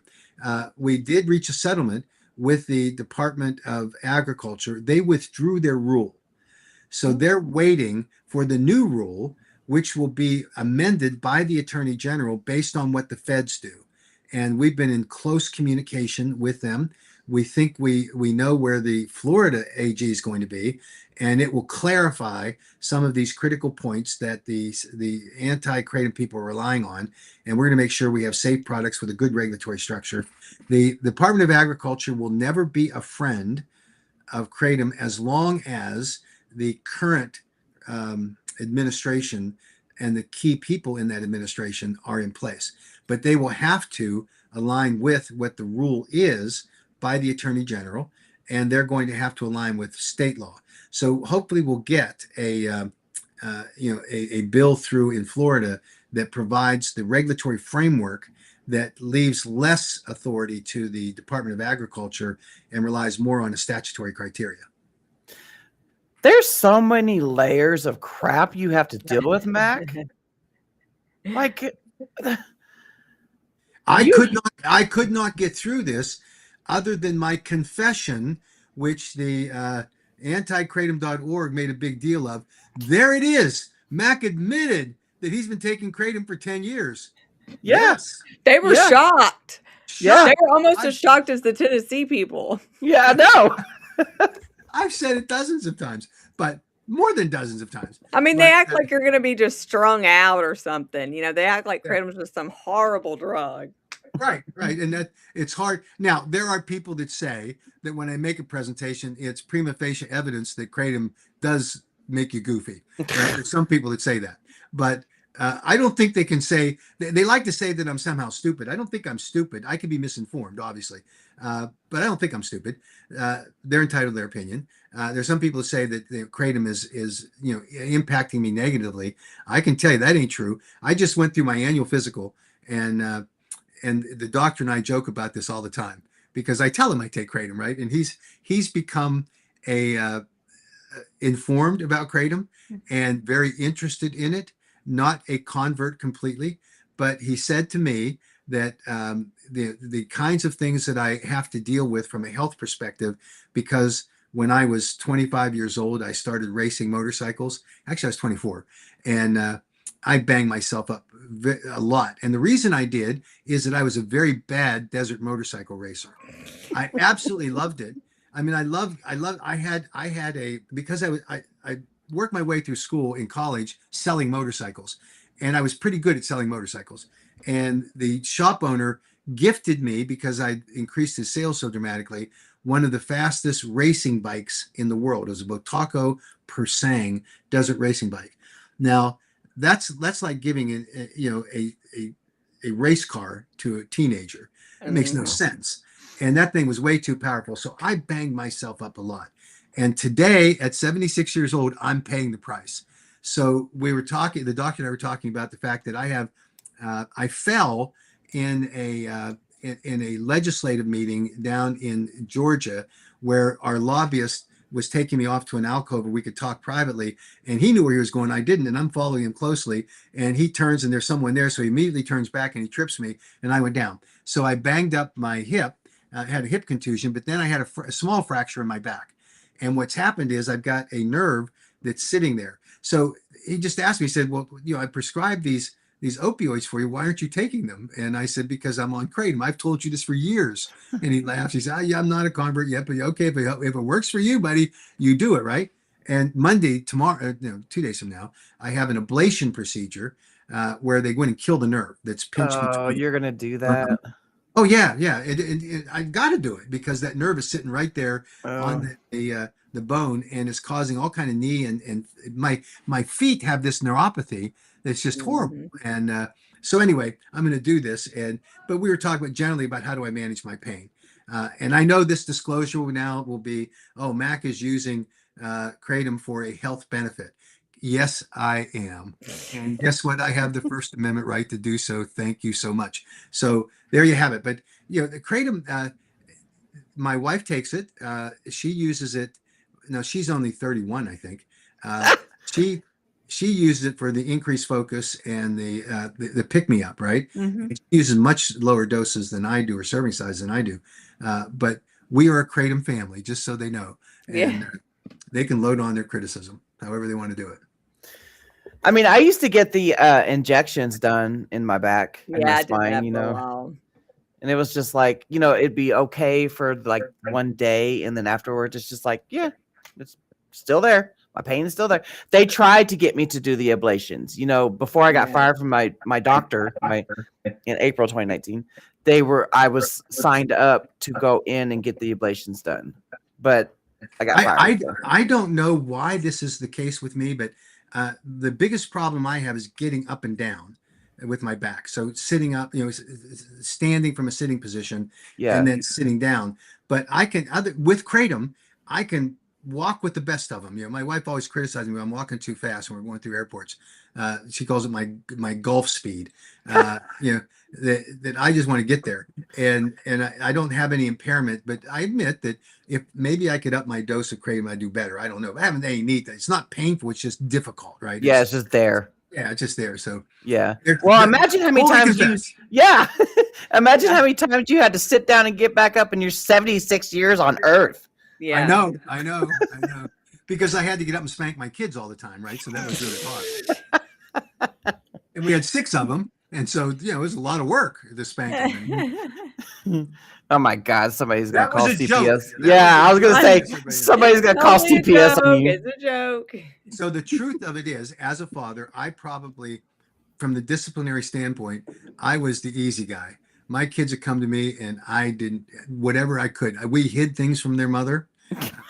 We did whatever we could in order to make things good, right? And I was not the disciplinarian. My wife was. And the quality of my kids today, and I think we have magnificent kids, was because of my wife. I mean, she really did have that balance. I didn't. I just gave them whatever they want. Occasionally, I was tough on the girls when it came to dating guys. I was a monster in that area. That's a dad thing. I think that's a dad thing. But when it came to the day-to-day stuff where we're teaching these kids to be, good people, good citizens, and good friends, I mean, that was my wife's doing. It was like fabulous. But when it came to the guys, I think I may have told you this before, but I got invited by one of my daughters to go to a lunch with a group of girls that were on the cheerleading squad when she was in high school.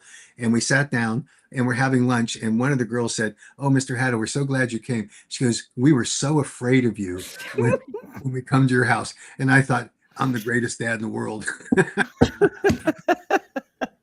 Well, you know what? I don't, like I said, because you did that cheese thing yesterday, and I order pizza like once a week. And when you did the cheese analogy thing yesterday, that was my dinner last night. You so made me I want to eat pizza so bad last night. Yep. So last night was the night.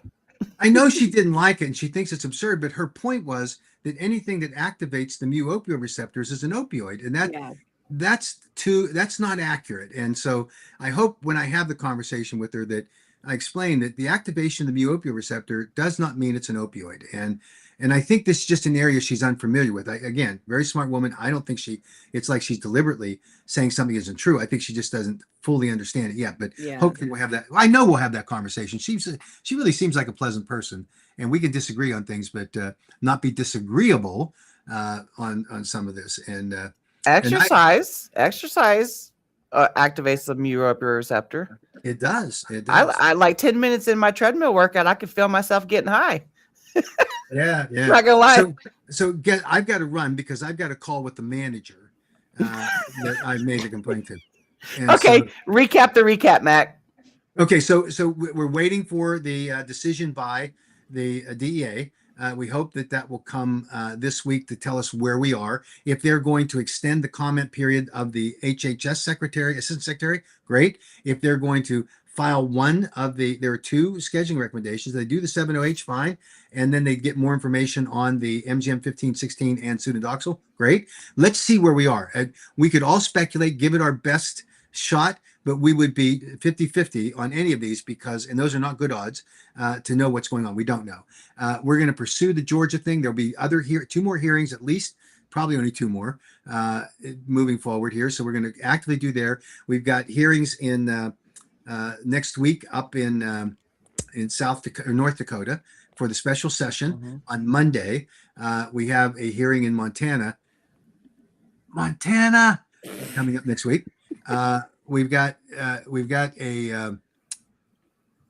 this litigation that's going on. We're obviously going to cover, and we're working with a number of states where we're trying to track where we are. Pennsylvania, Ohio, this is legislatively, Massachusetts, North Dakota. We've got meetings coming up about a KCPA amendment in Utah. We're working in California. So lots of things going on, and great people at the American Kratom Association who really are putting out a lot of effort. You've got Stephanie Taylor and Taylor Danielle and Colin. Colin. They are fabulous people, and we're drinking from a fire hose right now, and we expect to continue to do that. So we're going to do the best that we can to be present everywhere we can to motivate people. If anybody thinks they need help, just contact us, and we're going to do our best to fulfill it as we move along here. Okay.